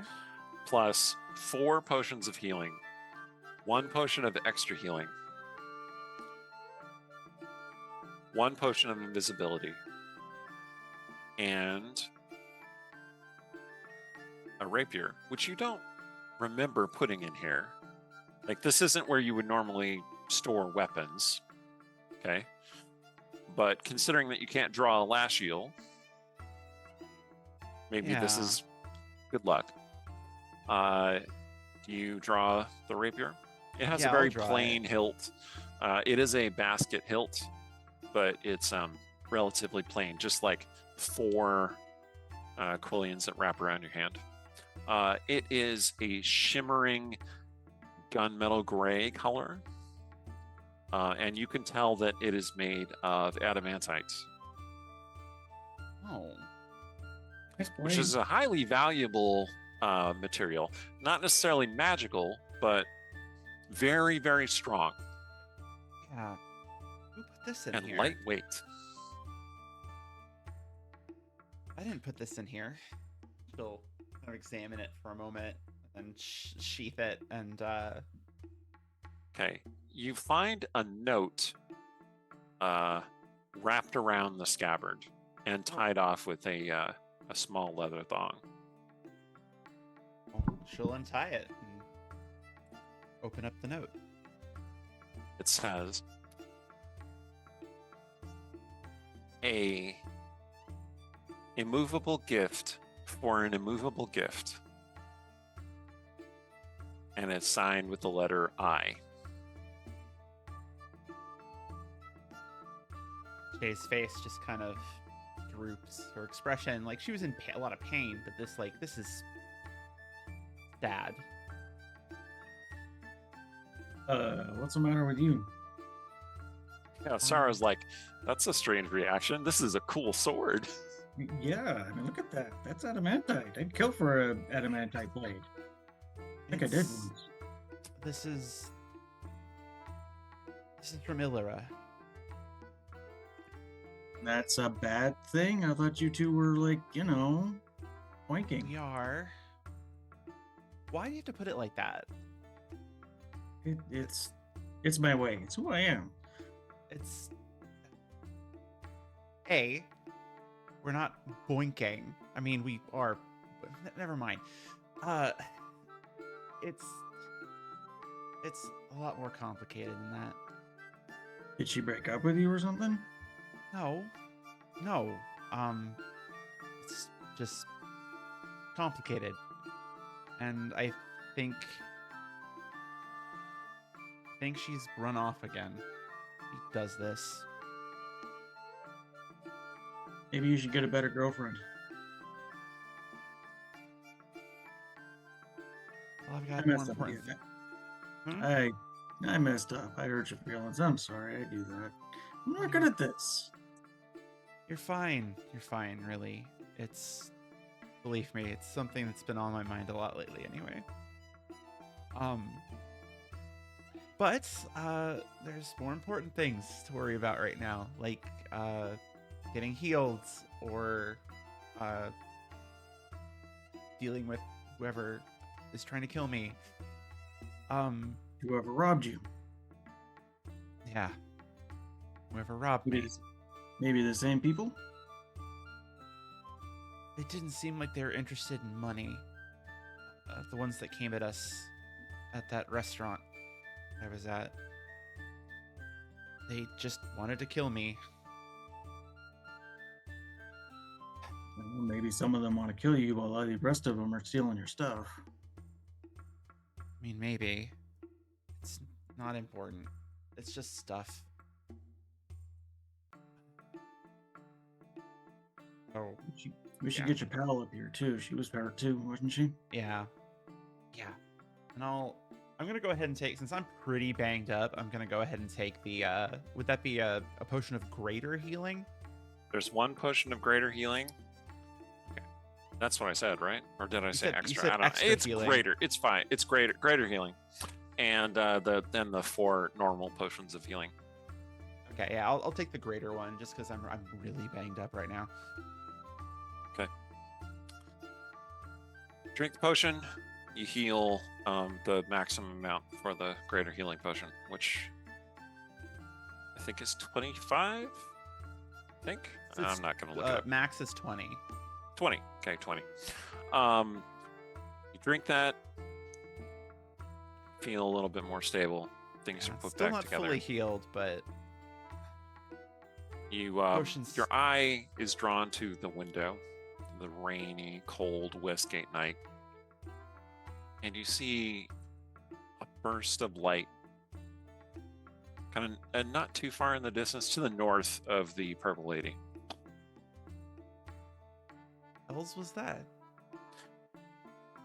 And then half a second later, you hear this, and the whole building shakes around you. Oh hell! And Another earthquake? if you continue looking out the window, Yeah. you see just this massive explosion just rip through this tower in the north end of Westgate. And it starts crumbling to the ground. What the? Oh, it's below. Somewhere in the church district. Well, that ain't good.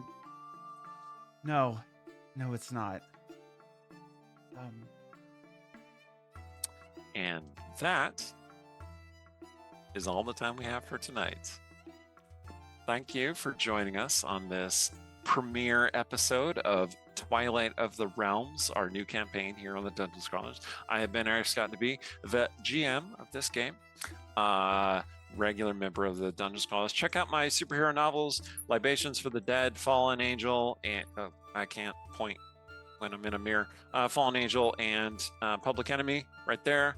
Lots of cool stuff coming out from me this year and later this year as well.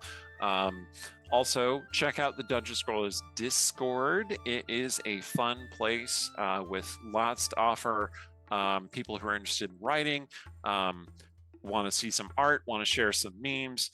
If you're interested in the podcast Writing About Dragons and shit, they are hosted at the Dungeon Scrollers Discord as well. That is the weekly, I think they do weekly podcast with B. Dave Walters, Trevor Bettis, and Aaron M. Evans, and whoever they have guesting, and they talk about writing and comic books and video games and movies and all things nerdy, and it is a delight. Highly recommend it. Take it away, Allie. Hi, everybody. I've been Alexandra Pitchford, playing Shay, or Sha'ira Maival. See? Yeah, they got her name wrong. The Coven got it wrong. Anyway, Westgate's wayward daughter, sort of secondary crime lord, and very, very depressed. But I hope you've enjoyed tonight. Thank you for joining us. I have that Kickstarter I mentioned for the pirate-themed anthology, which is called, as I look it up and stall slightly, Rising Tides, and I will post a link in the chat for everybody. Hope you check it out if it's still up when this goes live, and if not, well, I'll post a link for where you can buy it. So hope you enjoyed. Okay. I'm Kyrea Todrekin. I've been playing Sorrow, or the Raging Sorrow. Very drunk, very depressed, tiefling, barbarian, warlock. You can check out my Patreon. It's Kyrea's Creations if you want to see what I've been working on. And that's all from me. Jen? Hello, my name is Jen. I go by Savage Sparrow on the internet. SavageSparrow.com is my awesome website for nerdy apparel and accessories. Patreon.com/Savage Sparrow, though, is where you can find my awesome artwork, like all the art I did for this game, as well as the upcoming collection I'm working on. So definitely check it out. Tonight I played Ilmarin, the Sorkadin of Illustrate, who, despite, fighting a war within herself, doesn't let that stop her from doing good stuff. Cora.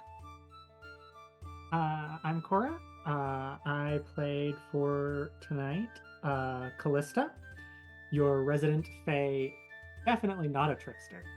Yeah, I had a blast. I want to take a moment to welcome Cora to the Dungeon Scrollers, because this is the first time that she has ever guested on our channel or any channel, and you did amazing, and I'm so glad. Thank you so much for coming on. I want to thank the audience for coming with us on this adventure. We have more of this thrilling campaign to come, so check us out next week. And on that note, bye.